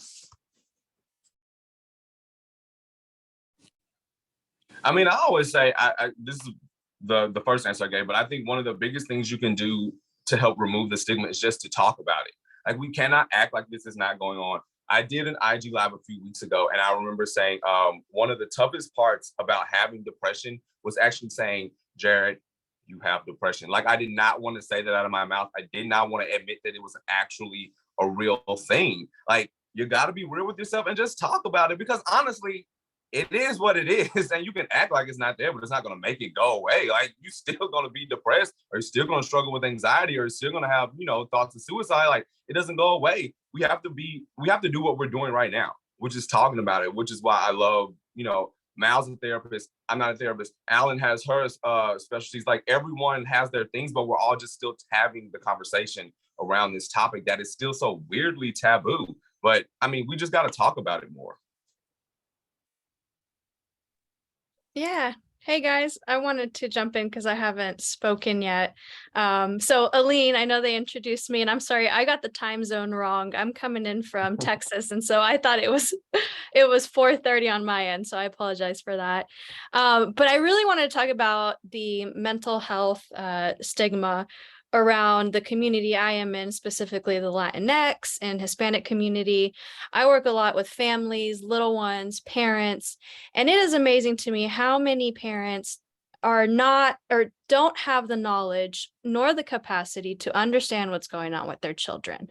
One of the biggest things that I have run into is perinatal mental health, where moms are afraid to say they got postpartum depression or to get checked out and diagnosed. It's supposed to be like, this is what is going on, and that's how it should be. And so really changing that and being able to provide services, in Spanish, and sharing with families that everyone can deal with this, and you're not the only ones, and you're not alone, and that there is availability. There's a lot of fear around seeking services. And yeah, like Jared said, just saying for what it is. And the first step is seeking help, and how scary it can be, especially coming from a background where, you don't believe in these mental health crises. And so it's really important to educate and have the awareness on what's going on. Yeah, absolutely. I think for me, working with the Khmer Cambodian population in Southeast Asian, and also the communities that are that are in the diaspora space, right, of like, we're in this country that we had to leave, like that just in itself is so different. And I think recognizing that, or also like normalizing the not normal, right? like depression is so common and normal, but it doesn't mean that you have to live with it, right? Like, I think there's such a hopelessness to what we feel and what we think, because that's all we know, and maybe that's all our community knows. Like, I am first generation, right? Like, my parents are war torn, like, survivors. Like, they left in the early 80s, and I was born 87, right? So I'm like literally like just part of that survival. But that was the norm for me. That was all of my friends. That was all my homies that were like, we're just living, right? And so just, I think talking about the experiences is so powerful, of like, oh damn, me too, you too, like this, like what should we do, like is this okay, I don't know. And in a space of like non-judgmental, right, like as therapists or like therapy goers, you hear that all the time of like, okay, don't judge it, but judging it is so automatic, because you're like, I'm wrong for this, I'm weak for this, right? Says who? Like, that's always my challenge. I'm like, says who, right? Is the folks that want you to keep feeling bad so they can continue to exploit you? That's a bigger story that I can go off on. But you know what I mean? Like, So I think it goes back to that first great question of like what can we do for folks in crises, and it's that space. Like, how do we remove the stigma? Talking about it, right? I'm a therapist, and within the therapist community in itself, they say you should do therapy, but like, is there judgment about having a therapist that has their own therapist? Maybe, but I don't care because that allows me to be more present for myself and for the clients that I serve. And if clients see me as like, oh, she has her own therapist, she doesn't have her stuff together, I don't want to see her, then, you know, that's some stuff to unpack too. But like, just being authentically what you're experiencing for the community, I think it could create so many positive waves to break those stigmas. Absolutely. And echoing what Mao said, I wanted to answer the question that popped up in the chat about medication surrounding this within the community and mental health. And it's one of those things, you know, there's two parts to this. One is the whole psychotropic world and taking medication. Two is acknowledging mental health for what it is. And a lot of these communities, or a lot of in the culture, it can be that this mental health doesn't exist. So therefore, why would you need to take an antidepressant or anti-anxiety? Then you are now labeled under that. And, you know, how do you hide that you're taking this medication? There is a lot of almost like a shame response for being labeled under this or having to take medication. And what a lot of people don't realize is that, it's not there to take away what's happening. It's to help cope and help support. A lot of just what therapy is for too. You don't have to go into your deepest traumas, but one of the most helpful things I have learned in removing this stigma, especially in underserved communities, is, what you heal in yourself, you heal in your family line. And I think that sits really heavy with this. Yeah. I mean, I agree, because honestly, just to go off what you just said about healing yourself and healing your family. So I'm a gay man, and my relationship with my parents used to be terrible. Like, it was awful. Me and my dad used to get into like physical altercations because it just felt like he didn't know what to do with it. But after I started talking about mental health on my social media, it's helped tremendously, like bridging our relationship for me to try to understand why he did the things he did. Because I think, Mal, you said this earlier, like, generations before us, they kind of just get used to being like this. And they're like, I'm not even going to try to fix it. This is just how I am. And that's kind of how my dad was too. And when I was like, you know what? No, fuck that. Like, we need to talk about this. That's when it started itself. But it wasn't until I started being like, I don't want to be like this anymore. I want to talk about what's going on. And then it's almost like I forced him into it, but it helped him a lot. And I think it helped my entire family. Yeah. I love that. And that's one of the first things I talk to the clients that I serve is like, you're here healing yourself, but also what that will do is it'll ruffle some things. Like, it's going to change up some things, both lines, right? Like, either if you have kids, like that will, but also like your parents, caregivers generation too, because you start, setting boundaries to protect your energy. You start having non-negotiables, right? You start advocating, and that's gonna model, for them, like it or not, some things that they're not used to seeing. They're like, hold up, you could say no to your boss? Who do you think you are, right? Oh, hold up, you said no to this? Okay, I didn't raise you that way. You didn't. But your sacrifice, right? Your sacrifice allowed me to do this. And I think that's like cycle breakers is what I'm seeing, like that term. And I think it's so beautiful because you're not, putting down everything that your caregiver and the family did for you and sacrifice, but you're breaking those cycles that are not helpful anymore, right? Like, we can thrive now. Like we can thank our future or our generations before us for doing what they did, but also recognizing like there's some things that I can do now, right? To help you out. Like, we could rest now. And I always say, like, I rest for my ancestors, right? Like, in this hustle and grind, right? This hustle and grind society, mental like mindset of like that you got to do that to make moves. no, I take a nap for my ancestors. I know that's right. They couldn't. They could not nap, right? Like my folks tread through jungle water and fields in silence. I know they wanted to nap. So I'm gonna nap for them.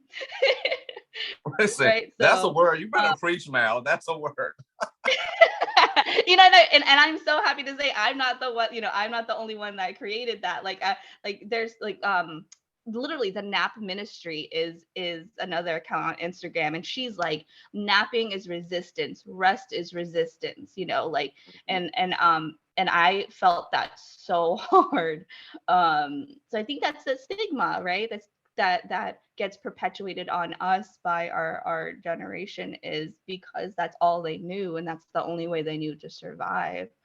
So for us to really own it and say, I respect you and I hear you, however, there's other ways. Yeah, great question. Yeah, I think that was really amazing insight on that question. So the next one is, what difficulties do you face relating to your mental health, and what tips do you have on resolving them? We'll be here all day talking about that. I'll let somebody else go first. Alan, do you want to go first? Yeah, I'll jump in. Oh, and this is a really deep question. For one, working in this field and helping others with their own mental health, one of the difficulties I have run across is feeling a lot of this almost hopelessness, and feeling like, what am I doing if that is enough? Or, I feel like there's always so much more to do. But one of the things that I do tend to remind myself is that, I am providing that connection for someone who otherwise would have not had access to. I advocate to providing sliding scale, low cost, pro bono services to the Latin community, people of color, whatever it is, so they can access therapy that is so difficult to access, and there is a stigma and fear around it. And so for me, it's difficult a lot of times feeling like, why is it that these communities are the ones that need the sliding scale, that don't have access to this? And so I always run into a lot of frustration of wanting to do much more than I can, but reminding myself, the work that I do, especially with little children and parents, and kind of like showing them a different perspective, and helping them, is the change. It starts with that one kid, starts with that one family, one parent learning how to do things differently for their own kids. And so that is exactly what I have to remind myself, and just all the other challenges too of being a Latina in this field. I found a lot of times where, a white therapist, a white woman, white male in my field is more listened to than I am. And that's okay, but, it's like, why aren't we listened to? Why aren't we heard? Why aren't our families that we work with heard? And so hopefully changing that stigma around that too, that this field caters to everyone and anyone. And it's not just about that. Yeah. I think for me, you asked what are the challenges that we face in regard to our mental health or trying to adapt to it? Sorry, Yeah, can you repeat the what question one more time? difficulty you face regarding to your mental health, and like any tips you have to like help solve those? Yeah.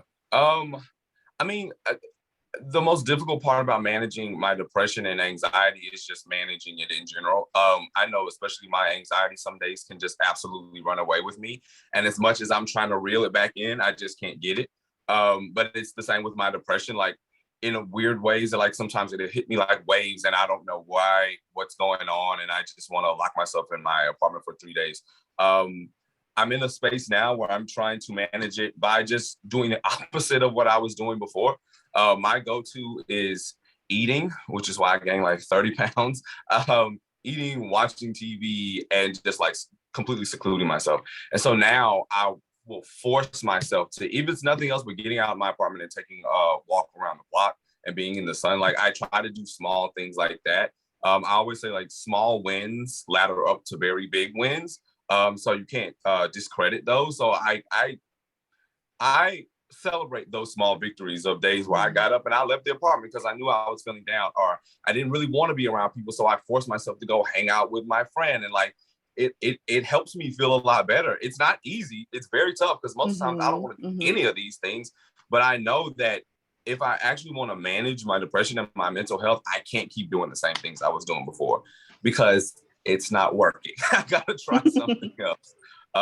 But and then that's what works for me. But again, I say it's not easy. But I think if you want to grow, you have to push yourself outside of that comfort zone.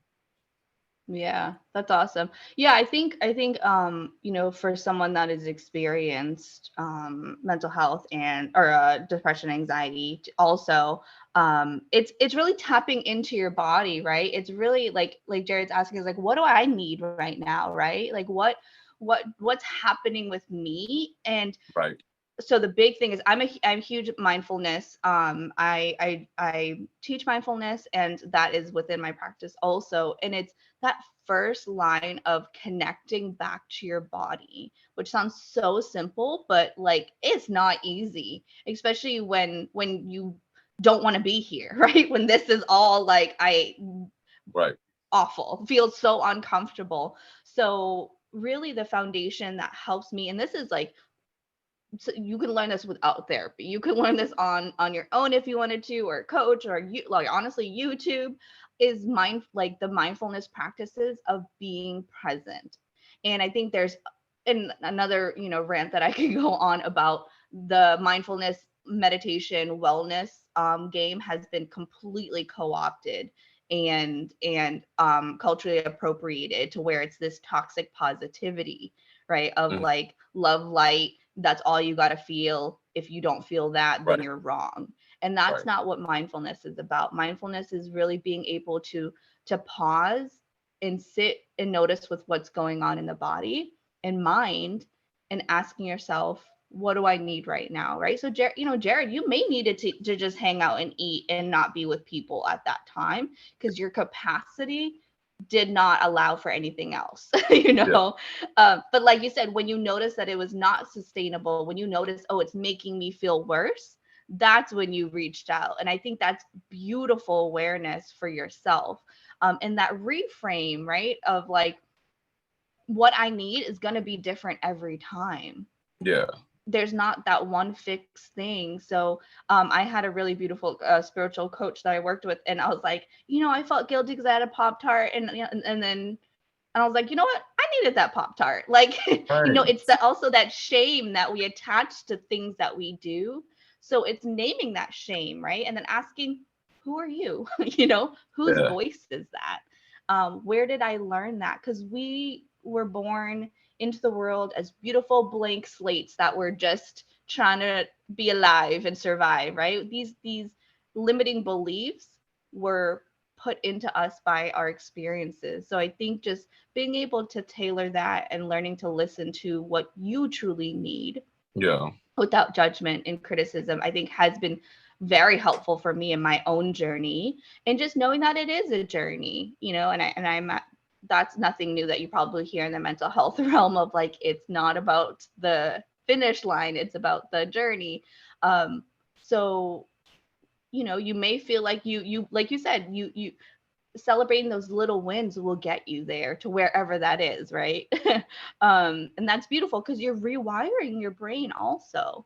I think we also don't talk enough about what neuroscience is in the mental health field. And our experiences really create these neural pathways that we get stuck in. That's where it becomes so automatic. But when you celebrate these little wins, from like when you said, like, I got out of the house today, I'm like, hell yeah, that's a win. For me, I brushed my teeth today, win, right? I got out of my jammies, win. And those things are amazing. And it creates new neural pathways in your brain to say, like, heck yeah, I did that. And it also releases natural brain chemicals for you to feel better. So yeah, it's learning what helps you and celebrating those, you know, those wins that may seem small to other people, but are so worth it. And yeah, so I think you don't have to get into this big journey. It's just learning what you need and listening to what you need. I wanted to add on to the wins. You know, also, as we change the neurochemistry of our brain, we're also changing the narrative for ourselves. We're changing the story. We get to make meaning of our own story. And one of the really cool things is that we can shift that perspective from, what is wrong with you, or you have failed because you are depressed or because you feel Right. this.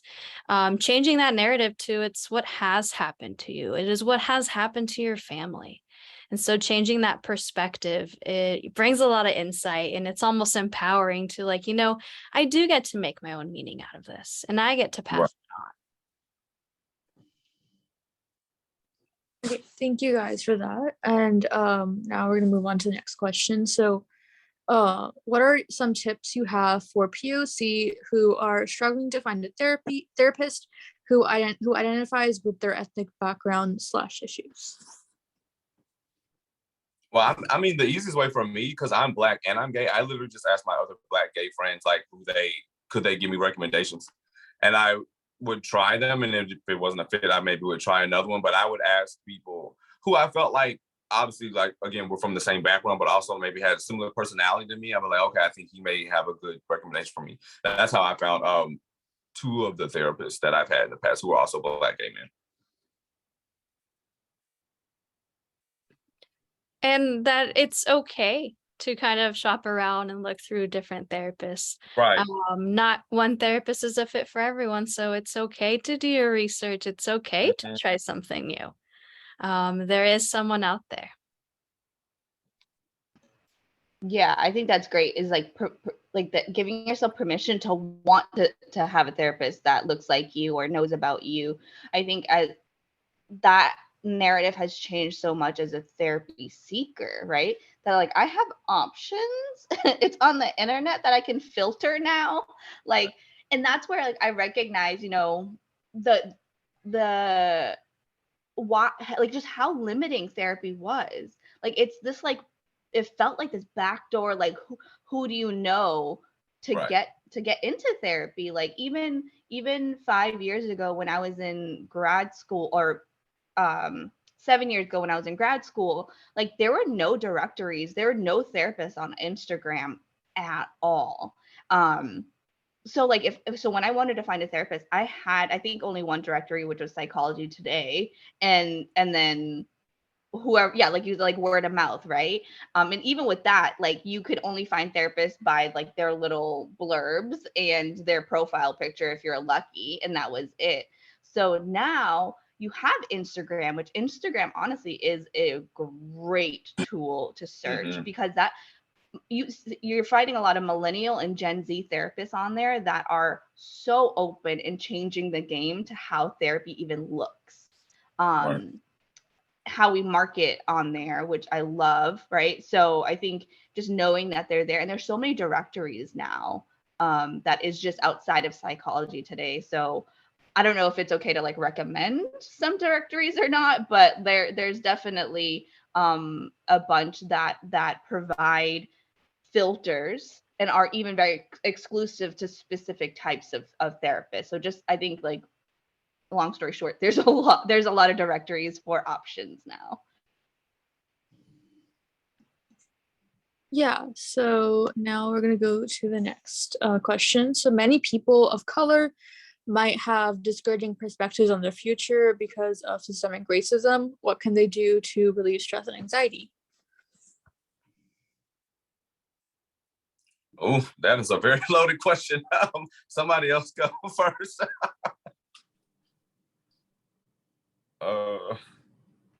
Yeah, I think yes. So I think I mean, naming. Yeah. Go ahead, Jared. No, I was just gonna say racism is so ingrained within this country that it is very difficult, and you can get very down about it. I don't like to be one of those people that sticks my head in the sand, but I also don't want to think about it 24/7 at the same time either, because I just be angry all the time. I try to have an optimistic lens while also still fighting for change in my way, whatever that is. And just keep pushing forward. Like, I know that sounds so silly, but sometimes that's what you got to do. Like, you know that as people of color, there are going to be these obstacles, and you got to learn how to maneuver them, but also take care of yourself while you're doing it. Because like, I'll get into these places where I'll see things like George Floyd and Breonna Taylor, and I'm just angry all the time. And I have every right to be angry because what's happening is awful, but I also don't want to live in that space either. I want to fight for change, but I also want to make sure I'm still like good up here mentally, because it can weigh on you. It can be really tough. I wish I had a better answer for that, but I think a lot of times you keep pushing, fight for change, but still make sure you're taking care of yourself, because it's a lot. Yes, yes. I think, yeah, I like the end point of taking care of yourself, right? Like, because it's systemic, it's, so big that it's gonna feel like this like unbeatable beast. And that's exactly what I felt this past week, right? Or still feeling. But like, so what I did was I connected with my people, right? I connected with my people that like are part of the fight, and was like, and that connection knows that you're not fighting it alone. I think that's a big piece that can feel really hopeless, is that you're fighting it alone. Because one little person, right? Like, how are you gonna fight this? And that's a lot, and you can't, honestly. Like, I want to put it out there. You alone will not fight it or beat it alone. That's why that collective piece is so important, to continue connecting, even for just fun, right? Like, even if it's not talking about the systems, sometimes it's okay to not talk about it because you don't have the capacity for it. So, and then also resting, right? Like I had just to disengage is okay. I know there might be some shame and guilt of like, I'm not reading enough about it, or I'm not, but like that's triggering in itself. You don't have to keep taking in new information if your system is overloaded. So I think to relieve stress and anxiety is to know that you need to set a boundary with the information that is being there, and connecting with people so you can help regulate the nervous system, and so you can continue to resist, right? So you could continue to disrupt the cycles. Like I said, like rest. I rest to resist. I rest to continue to resist. I rest for the next fight, essentially. Right. Yeah, absolutely. And dismantling a lot of the systemic racism, it starts with us. It starts with physically our bodies, the stories that are stored in our body, the history. It starts with that. And that is doing the work, taking care of yourself, acknowledging that there is stress and anxiety around this for a reason. That's part of the work, is first acknowledging that and then doing it. And sometimes it might feel kind of what I shared earlier about not doing enough, but sometimes enough is that. And that is the work. Yeah. Absolutely. Yeah, and so the next question is, why is finding a person of color therapist important as a person of color?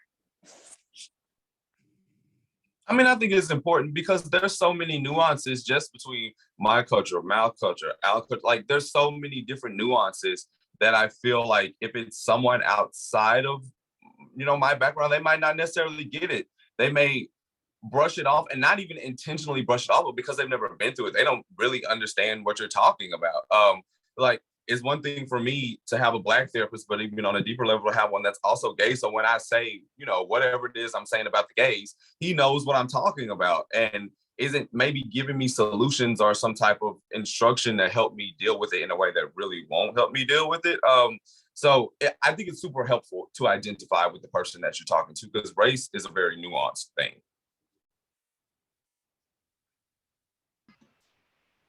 Yeah, and I think too is the power differential, like we have to call it out, right? Like, just again, the therapy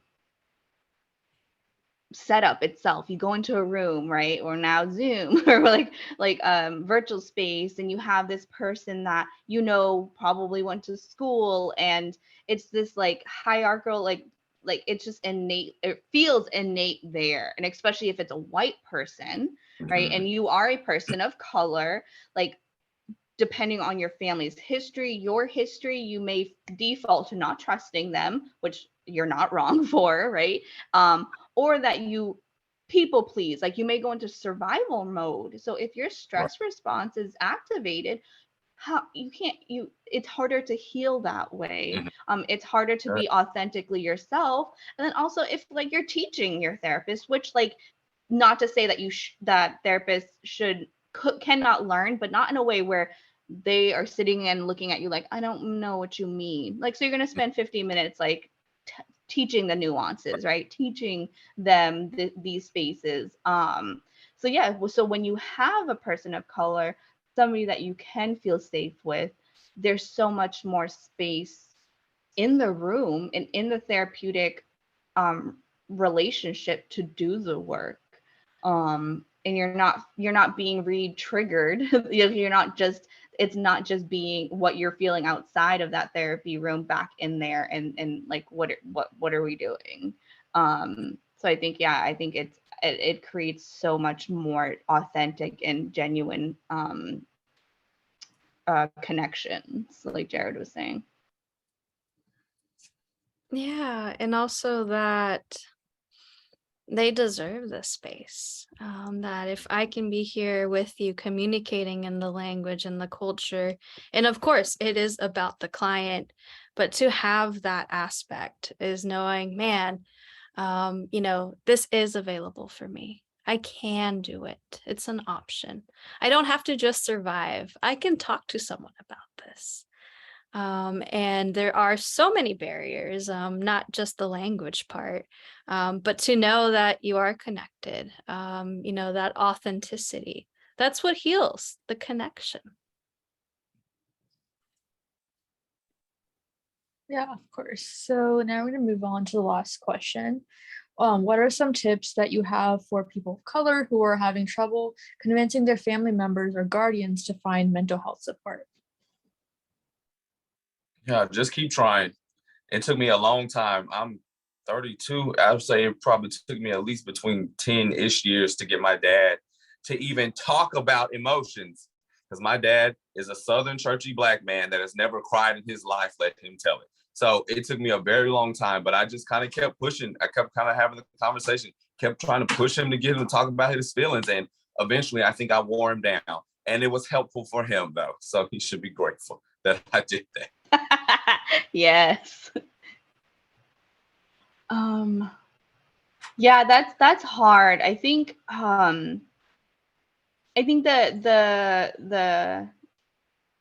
resistance that come from the family members and the guardians is fear, right? So I think just kind of recognizing that it's not that they don't want you to get better, it's just a weird system. They're like, what? I don't trust that. What is it like? What, are they going to take you away? Like, what are you going to tell them? So if you're someone that's still in school, maybe tapping into other supports to talk to your parents if that's appropriate, right? Like if you're still in high school, or having maybe a counselor or a teacher that your teacher that has a good relationship with your guardian caregiver, maybe having that, like having them be the bridge. But yeah, trying I definitely would say, like, don't give up on your drive and motivation to heal, because because that's how you're gonna get there. And of course, if you are a minor, you need their information, or you need their consent. But also there's other ways to that. I mean, I think there's like a certain age that you can do it, but like that's very also nuanced. But I think also, if you can't get traditional or professional mental health support through them, know that you can get mental health support other ways too, right? Like with community, with social media, but that's with a very like disclaimer of like, also be careful of who you're getting that information. But yeah, I think it's tapping into the other resources and supports that can help maybe bridge that space. And maybe it's not about convincing them, maybe it's about showing them. A lot of times it's our own work when we show them that we made the change, then they're like, oh, I see that. Right. Maybe it's hard to acknowledge and notice, but you being the change, showing them could be the way that they see like, this is what, is happening and can happen. That's very good, Alan. And so I want to thank our panelists, Mal, Jared, and Aline for being here and answering the questions and providing a lot of guidance. So now I'm going to open it up to the audience for questions. So you guys could feel free to ask the questions.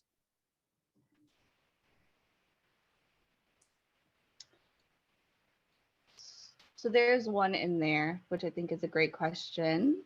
Do you have any advice for those struggling with their ethnic identity, for example, loss of culture?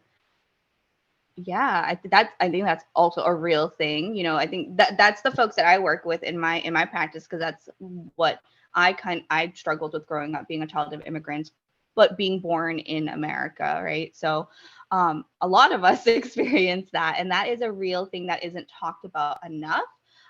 Is that bicultural, right? That bicultural piece, and it's and that can lead to depression and anxiety. Yeah. That can lead to mental health these criteria stuff. So yeah, for me, I work with the clients in my practice in building those things. That's not just me. It's not just talking about it, right? It's what would connect you to that cultural identity. Is it the foods? Is it reading, learning about the culture itself? Is it visiting the homeland, right? The motherland? Is it connecting with the community, the folks in your town, or even online, or even Instagram? I've legit had a session where we searched Instagram accounts of folks that are also trying to do the same thing. So for me, it's really building that sense of community and knowing that they're not alone in trying to reconnect with their ethnic identity. And I'm all about collective healing, right? I as a therapist I'm one person in there, but I'm always pulling in different resources that are community based, because I'm not going to be able to work with them forever. So I want, it's important to have those resources and those connections outside of the room, so it's sustainable. So I would definitely say connecting with the community in whatever way that looks like, and if you can't do that alone, then maybe connecting with a therapist that looks like you or has similar experiences, so they can help guide you and support you in that space. I mean, that's tough, because I know for me, so my father was a high school dropout. I'm a Black man, but my father was a high school dropout. And I think for him, he taught us a lot of times to try to be as, I don't want to say as close to white, but be able to acclimate into those certain scenarios. And you can lose so much of who you are as a person and your identity, and almost get to this point where you may be embarrassed of your cultural background, because you're taught to fit within these white spaces. Especially like after I graduated college and started working in the corporate world, I was usually one of like maybe 2 Black people. So I had to learn how to be in that space and not make white people feel uncomfortable, and to bend over backwards and do all of these things. And I remember I actually lost my job during the pandemic, and I didn't work for almost a year. And I remember thinking after that, like, well, who am I? Like, I've had to try to be somebody else and fit into these spaces for so long. I really need to try to figure out who I am as a Black man, and who I am as Jared, as a Black man in this country, because I was trying to tuck it away because I didn't want to make them feel uncomfortable. It really was like a bit of a mind fuck for me. But I had to, I think once I lost my job, it forced me into being like, who exactly are you? And I think with that came like more of a love and a pride of what it meant to be Black that I had not had before. In a sense, I think my dad, and I feel like most people of color in this position, you do what you have to do to try to get ahead. And usually it means trying to whitewash yourself a little bit, unfortunately. And I like, that's what I was taught. I don't abide by that anymore though. But like, I think to get to where I wanted to get, it took a little bit of that. But now I'm a different person now. I love being Black now. So I think you gotta learn. You're gonna go through some things that are gonna really put you in weird positions to kind of hate your culture. But like, you gotta learn to love it. Yeah, also to keep in mind that there's a lot of grief in this process. Losing part of our culture or the identity, and how important it is to understand that within the grief is the story, the meaning making. And we get to decide that, and we can revisit that and figure out what that means to us.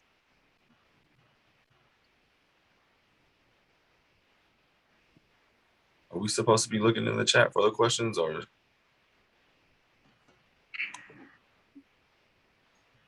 Yeah, so the next question was actually from me. I was asking, how can youth take action in terms of mental health advocacy within the people of color community?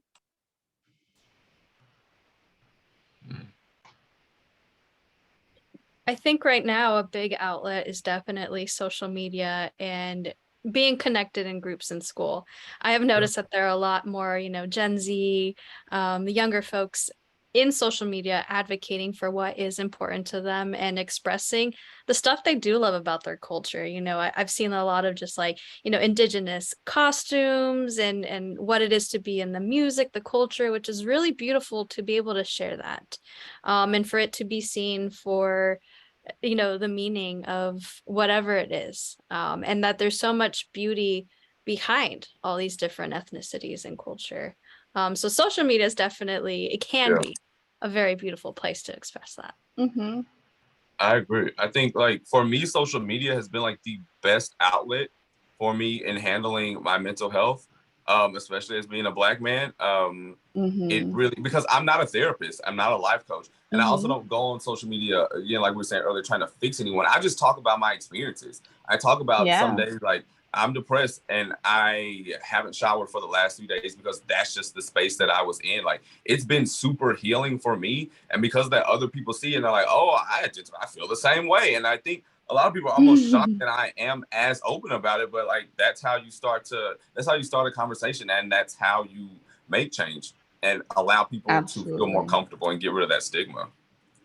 I think, like advocacy is self-advocacy also, right? Saying like, I deserve to heal, right? And whatever that looks like. It doesn't need to be going to therapy. It doesn't need to be, something that also social media can also like perpetuate too, right? Like healing isn't just these beautiful retreats and again, love and light, because that has been so like that, like mental health advocacy is saying like, I'm not okay today, y'all. Like, let's create a space to say like, today was trash. I don't know what to do. One of my fellow therapists created a holding space live that after the tragedy in Texas, and I didn't know I needed that until I was in that space, and I was like, girl, thank you so much, because she was so authentic, and just she wasn't teaching, she wasn't being a therapist, but she was being a human, and that was so amazing and exactly what I needed. So yeah, I think it's just advocacy can be on so many different levels, but just knowing that you have that innate basic human right to speak up, to resist, to push up against the grain, because that can feel so disheartening, but that's what systemic oppression does to you. It makes you feel hopeless. It wants you to stop fighting, and it wants you to stop organizing and connecting, right? So play is resistance.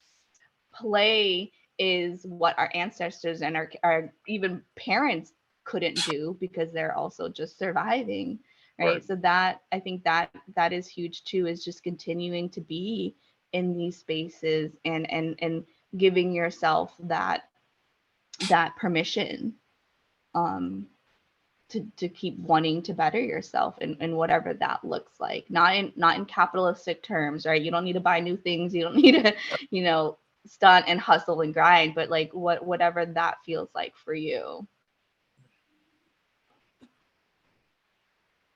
Sure. Thank you so much to all of you. And Mao, I loved your point about humanizing mental health and humanizing all of these different spaces that I feel like a lot of people feel like they're foreign to us, right? Like depression, anxiety, these are all just illnesses to a lot of people. And I think that humanizing and really bringing it down to earth is so important in advancing mental health advocacy. So I just wanted to extend a huge thank you to all of you. We really appreciate your time. And I found personally a lot of insights that I'm sure our team here as well and listening to your speaking. So we really appreciate it.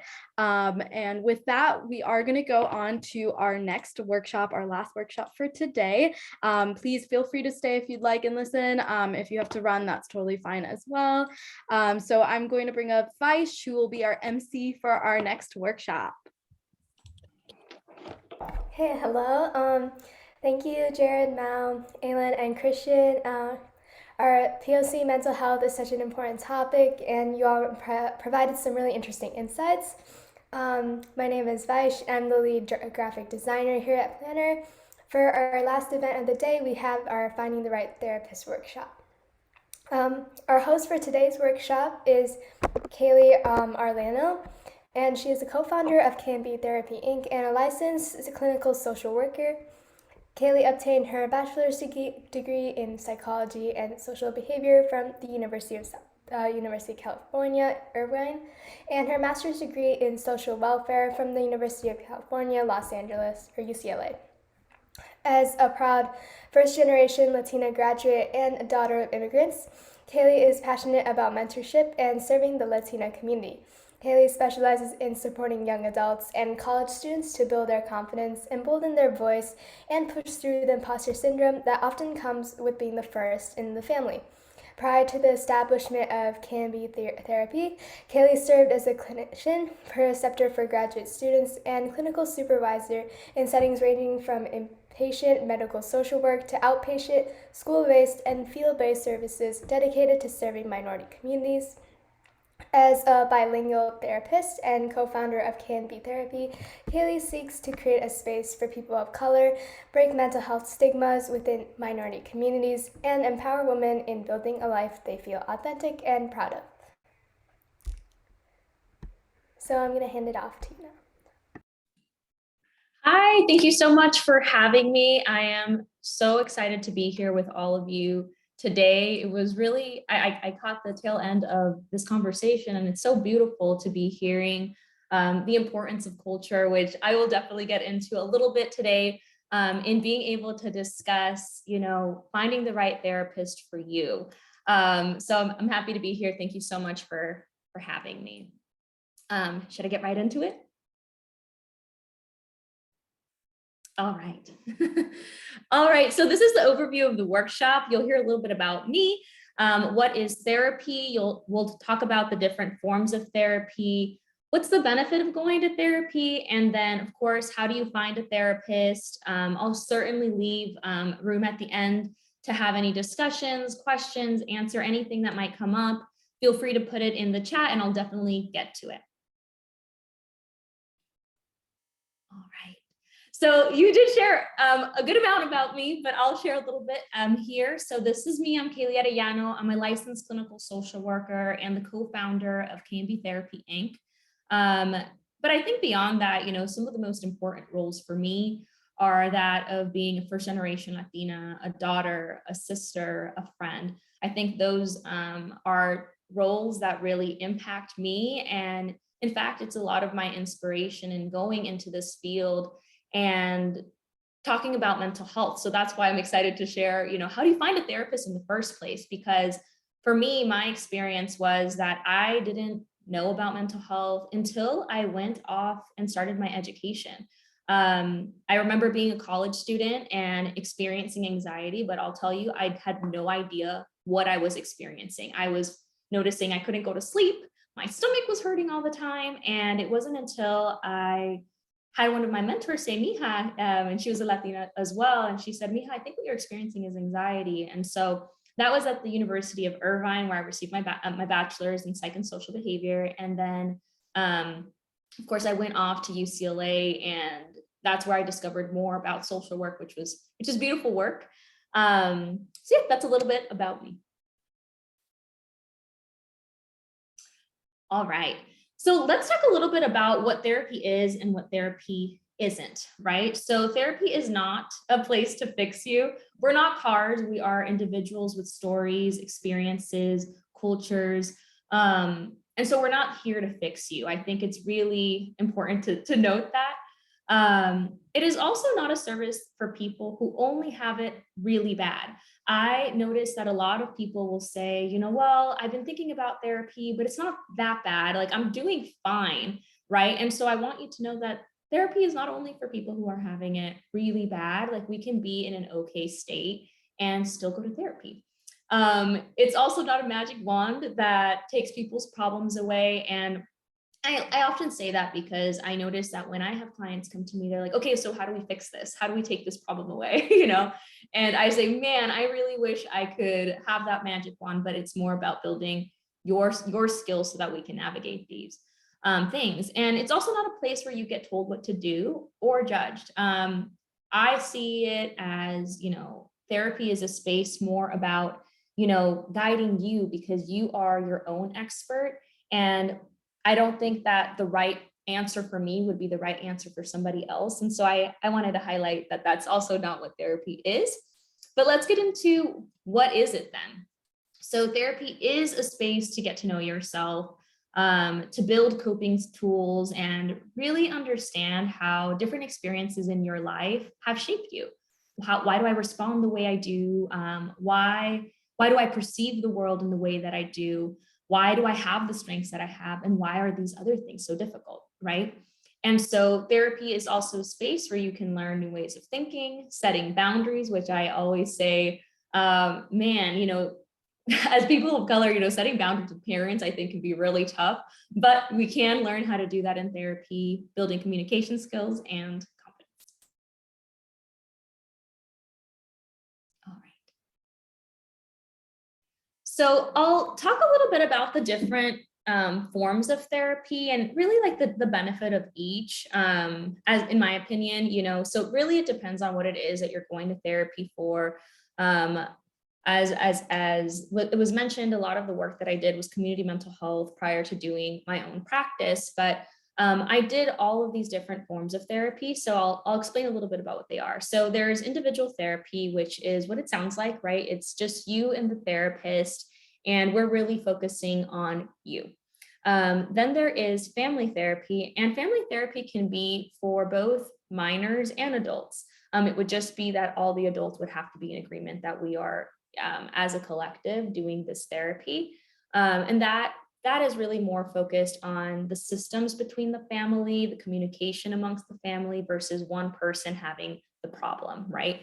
And then another option for therapy would be group therapy. It is one of my favorite forms of therapy to provide, because I think sometimes when we are experiencing, you know, different situations, it can feel like, is it just me? You know, is it just me that is experiencing this? And so group therapy is really neat because you have essentially all these strangers coming in with kind of a similar goal in mind, and we're able to hear one another, learn from one another, and kind of as a cohesion, right? Like, you know, what is our goal together and how do we all support one another? So that's a really great way of getting started with therapy. I noticed that it depends on the person. Some people are like, I rather do group therapy, so like the attention isn't all on me. And then other people are like, oh, I don't know that I want to talk about myself with other people. So it just depends on really what it is that you're hoping for. So those are the different forms of therapy. Let's see, next one. All right. So who can benefit from therapy? This is one that I like to talk about because, like I mentioned, sometimes we have these ideas that therapy is only for when it's really bad, but I think really therapy, you know, it can benefit anyone at any stage in their life, because we all have mental health, just like we all have physical health. I think that sometimes there can be a false impression of like, when we are having mental health struggles, like that's the only time that people need therapy, or it's only for those who have mental health struggles. But the reality is that our mental health is on a spectrum, kind of like our physical health. And so I thought that I could kind of include some of the different common, right, reasons why I notice people come to therapy. And of course, this is from my perspective with young adults. So school stressors, academics, life goals, those can be really, really tough. And life transitions, right? So whether it is you are starting school, you're moving out, you just started a relationship, you just ended a relationship, there has been loss in your life, right? These life transitions, therapy can really support with that adjustment and processing, right? One of the other reasons that I have noticed, it's been a really big pattern, has been really ambitious individuals who are like checking off everything. Like met this goal, done, but we're feeling really unmotivated anyway, like unfulfilled. And that has really been, I think, an increase of so much of the collective trauma that we have experienced, in addition to just, I don't know, years, right? A few years of just, I have a lot of people say, different day, same shit, and so I think that unmotivated, like feeling unmotivated has been a really big one. And so we work on building our confidence, helping them achieve goals. And another big one is relationship support, whether it's friendships, romantic relationships, family relationships. And so, like I said, everybody can benefit from therapy because really it just depends on what we're working on here. So let's get to the good stuff, right? While you're all here, how do we access mental health services? So if you have been like, I really am curious about therapy, but I don't even know where to start, know that honestly, if it wasn't for me being a therapist, I would feel really, really lost myself. And so I kind of thought, when I was creating this, I thought, well, how can I break this up so that it doesn't feel as overwhelming? And so I really look at it as an umbrella of 3 different ways to get to mental health services. So the first is insurance/doctor. The second would be schools. And then the third would be private practice. So let's start with insurance/doctor. When you go to a doctor's office, you can, share with your doctor, hey, I've been feeling really worried or anxious. I can't sleep. You can share the physical symptoms that you're having, right? I have been, I've been feeling a lot of headaches, I have tension, and I really want to speak to someone. You can ask them for a referral. If you have insurance, then you can also, on the back of that insurance card, there's usually an 800 number, and you can call and say, may I please have a list of mental health providers that my insurance covers? And then you can get it that way. Another one, which is actually how I began access to mental health, it was through schools. So really depending on the schools that you're attending, there's school counselors, and sometimes the fees that we're already paying cover this or cover some. And so that could be a good way to get started. And then the third is private practice, right? So there are some folks like myself that have their own practices, and you can find us in directories, which I'll definitely provide in the slides ahead. All right. So here are some of the steps to finding a therapist. So the first step is kind of what we just talked about, right? So being able to kind of figure out, okay, what is the route that I'm going to go, right? So exploring your options, when you get the list of mental health providers, whether that's from your doctor or from your school counselor or from the directories that I will share with you, looking around and seeing, like who do I feel based on like their info that they've shared that, they might be a good fit for me. So that would be number 1. Step 2 would be to schedule a consultation. A lot of people don't know this, and many therapists offer like 15 to 20 minute free consultations where you can just share what is it that you're looking for, and it can give you a good idea of like what it's like to connect with this person.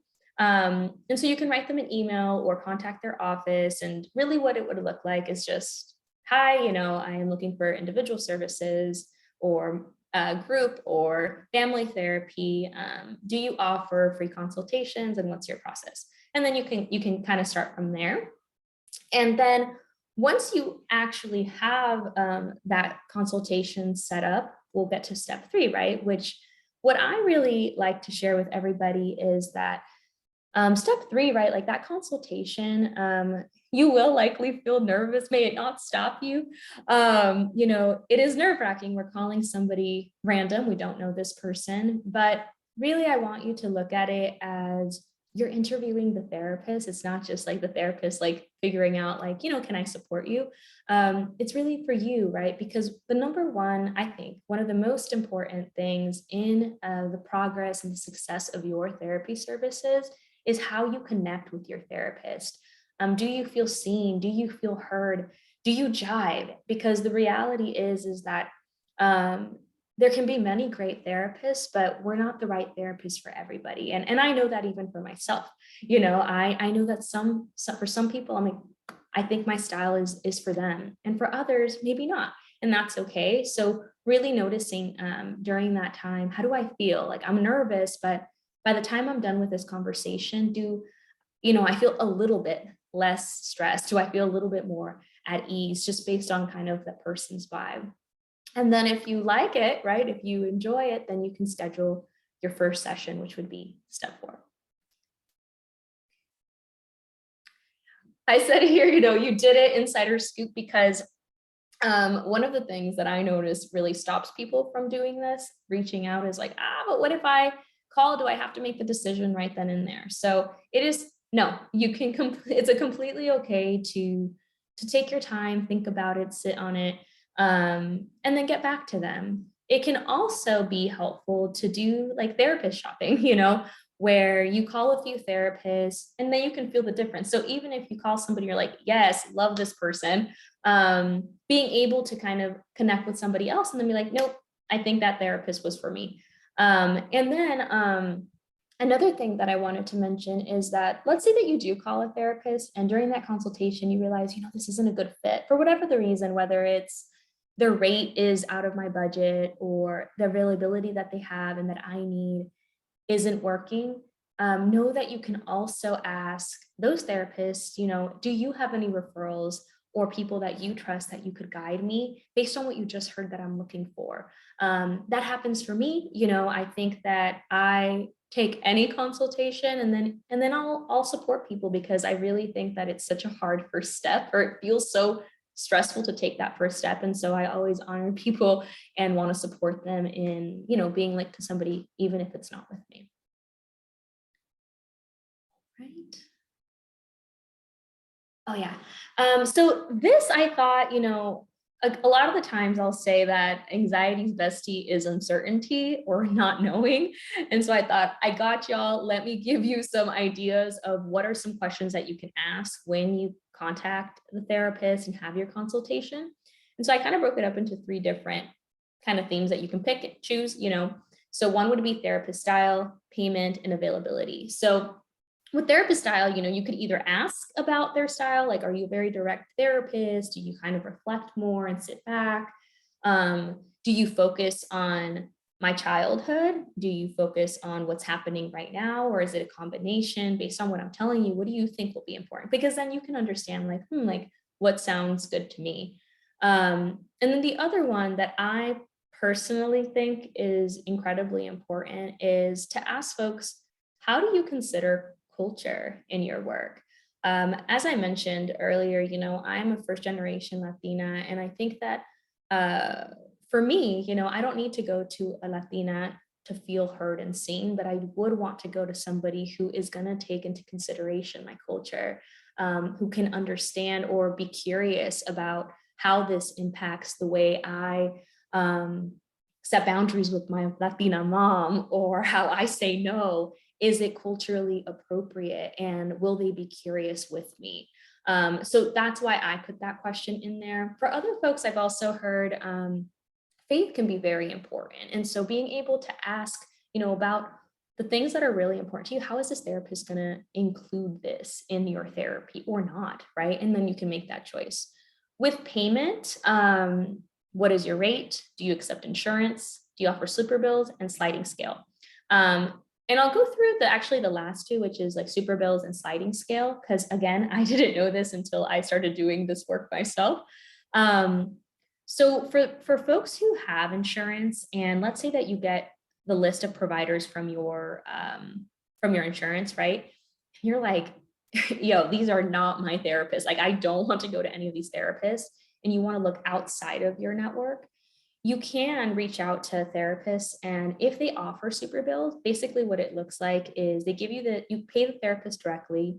And please feel free to ask me questions. I know this can be a confusing part. So you would pay the therapist directly, and then that therapist gives you a super bill. So what is a super bill? It is essentially your receipt, an invoice. This person came to Kaylee for therapy. This is what they paid. And then you are in charge of submitting your super bill to your insurance. And then depending on your insurance and your insurance policy, they can reimburse a percentage of it. In a similar way for requesting providers, you can call the 800 number in the back of your insurance card, and who you would contact is the finance or billing department. You would just say, hey, I want to receive mental health services and I want to go through an out-of-network provider. What's the process? What's the reimbursement rate? And then you can kind of make a decision and know, like, okay, what's in my budget? What's not in my budget, right? And then for sliding scale, that only some therapists offer this, not all, but sliding scale is really a reduced rate for their services. So what I'll share for me, I have a rate and then I have a student rate. And then within that student rate, I offer sliding scale. So, and there's only a limited amount. So different therapists do it differently. Some don't do it, some do. So just something for you to know. And then you want to also ask about availability, right? So what does your availability look like? What does their availability look like? Are you hoping to be seen weekly, bi-weekly, monthly? What makes sense to that therapist for you? And then the third thing would be, are you available in between sessions? What's communication like? So some therapists will say, if you can only contact me for scheduling purposes. Some people will have different perspectives on that. So really, those are just some of the things that you can ask. Don't feel like you have to ask all of these things, but I just thought, let me give you ideas and then you run with what makes sense for you.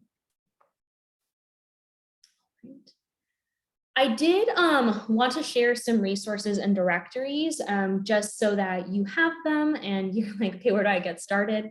So the first one is latinxtherapy.com. This is a nationwide directory with Latinx therapists. Then there is inclusivetherapist.com. This is a directory with culturally competent therapists, and that's really what inclusive therapist is all about. Openpathcollective.org. That one is a sliding scale reduced rate therapist list. So these are therapists that offer reduced rates. And then there is Asian Mental Health Collective. I saw that somebody said they love that. And I think that what they're doing is amazing. And so that's another resource. I do also have here the Suicide Prevention Hotline and the LGBT National Hotline so that you all have all of these resources. And then here I put, change requires change. And I encourage you all to take that first step, in seeking mental health services. Yeah, that was my thought. And now I'll leave it to all of you. Any questions that came up, I'm happy to answer, thoughts, concerns. I got you. We did get a question in the chat and I'll read it out. Okay. So, how do you recommend setting those boundaries with parents? By the way, I know that's certainly a really tough aspect for my mental health since I had trouble saying no, especially to my parents. That's a really great question. I think when it comes to boundaries, it is, like I mentioned, I think it's not just about, telling people like you just need to say no. I think it's about understanding first for you, whoever this was, I don't know who it was, I don't see it here, but taking a step back and being able to figure out like what is setting this boundary, like what is the importance of it, and then before doing that, I like to give different techniques. I'll share one with all of you.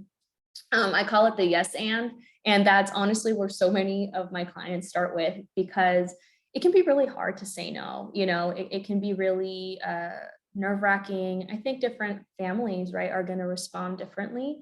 but I tell them to use the yes and strategy. And what that is basically saying yes with conditions. So let me give you an example. Let's say that your parent says, hey, you know, I really want you to run an errand with me. I need you to drive me to the grocery store, right? And you're like, oh man, like I have all this work to do and I have a meeting in half an hour and I can't go. Like, how do I say no? So the yes and strategy would say, yes, I can definitely take you to, you know, the grocery store, and I can take you, and then you provide options that make sense for you. I can take you and you look at your schedule. You're like, I take you at 5 or I can take you at 6. What makes sense for you? You know, and so that's just like one strategy, but I don't know if I answered the question. Good? Another question was, curious about LCSW. Do you need to do your undergrad in SW? I'm really interested in getting licensed, but I'm undergrad majoring in business and minoring in social work. Yeah. So no, you don't need to, you know, for your undergrad, it doesn't have to be social work. I think that the beautiful thing about, I'm probably biased here, but the beautiful thing about social work is that it's such a broad field. And I think that when we look at even, you know, you're talking about business, right? I think social work can also be about, you know, business, because we're looking at systems and how different systems impact people. So you don't need to go to, you know, you don't have to do social work in undergrad to attend, you know, get your master's for social work, but that would kind of be the route. You would do undergrad and what it is that you do. And then you would apply for your master's in social work or social welfare, depending the school. Okay, another question was, how can I help a friend dealing with anxiety or depression? That's a really great question. And, you know, I think that my response to that, just like to make it, you know, not as complex, as I also think it depends on the situation, but I think the best way to start sometimes is to ask, you know, to just reflect on what you're observing, like, hey friend, you know, I'm noticing that you've been really down, or I've been noticing that you're not, you know, you're canceling plans and I'm worried about you. Is there any way that I can support you? Because sometimes, you know, what might help one person may not be helpful for another, right? And so we all cope differently. And so my recommendation for you would be to lean in and ask and just reflect on what you're observing. So that then they can recognize, like, okay, like, you know, this is what you're noticing and I can count on this person. Okay, and to follow up on the first question about parents, like, said my parents always expect me to go down a typical business route, so I was curious if there was a way to combine the two, especially because I hate sciences. So is social work in a different realm? Or did you find yourself completing more bio or chem coursework? I am with you. Science and math and all of those things, not my jam. But yes, there is a different way to go about it. You don't need to complete bio or chem coursework. I would say that if, you know, as a consideration, maybe like lean into like what are different volunteer positions, things like that, that you can kind of explore it. Because I feel like I think my opinion is that when you're applying to grad school, it's more about how you are connecting the experiences you've had to social work. Like when you look at like a personal statement, right? So let's say that you are, you know, you said, you know, I feel this pressure to go down a typical business route, you know, how do you connect what you've already been learning to social work, to mental health, right? And what I'll share with you is that I didn't really realize the business side of the work. You know, when we go to social work, you know, to get our degree in social work, we don't talk about the business component. We are essentially learning how to work as a part of a system that's already in place. So you're learning theory, you're learning how to provide services, but you're not being taught on how can you create your business? How can this be your business? You know, you're just taught on how to, you know, here's a big company and you go and do the direct work. And so my experience is that these two things are combined. You know, I am a business owner now, and I'll tell you, it was a rough road to kind of figure this out. So if you already have that business understanding, you could go a really, really long way. I think that's all our questions for now. And thank you so much for doing your workshop. I really enjoyed it. And I really love your responses too. I'm sure everybody else does as well. Oh, thank you so much for having me. If you all want to connect, have any questions, you have my information here. So you have my Instagram handle. I have one for my personal business, which is at Kaylee Talks Therapy, and also our bigger business, which is at K&B Therapy. And you have my email here and our website. Please feel free to connect. I hope that this could be helpful. I really find like the whole system of navigating accessing mental health to be so overwhelming. Even for folks who have insurance and things like that, I've heard so much, especially during these times of like, I've called and they have waiting lists that are so long. And so I don't know, there's all these other resources that I provided and collectives, and I encourage you to just begin somewhere, even if it's being curious on, could I benefit from therapy? Yeah, thank you so much, Kaylee. We really appreciate your time and energy in putting together this presentation. It was a really great workshop. I personally have also gone through the whole therapy process and finding a therapist. So it was really interesting to see some of those tips that I wish I knew literally like 3 months ago. So that was really awesome.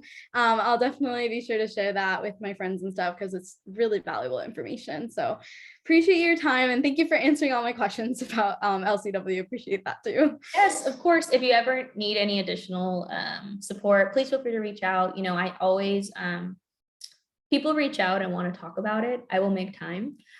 So I got you. You have my information, and I wish you all such a beautiful weekend.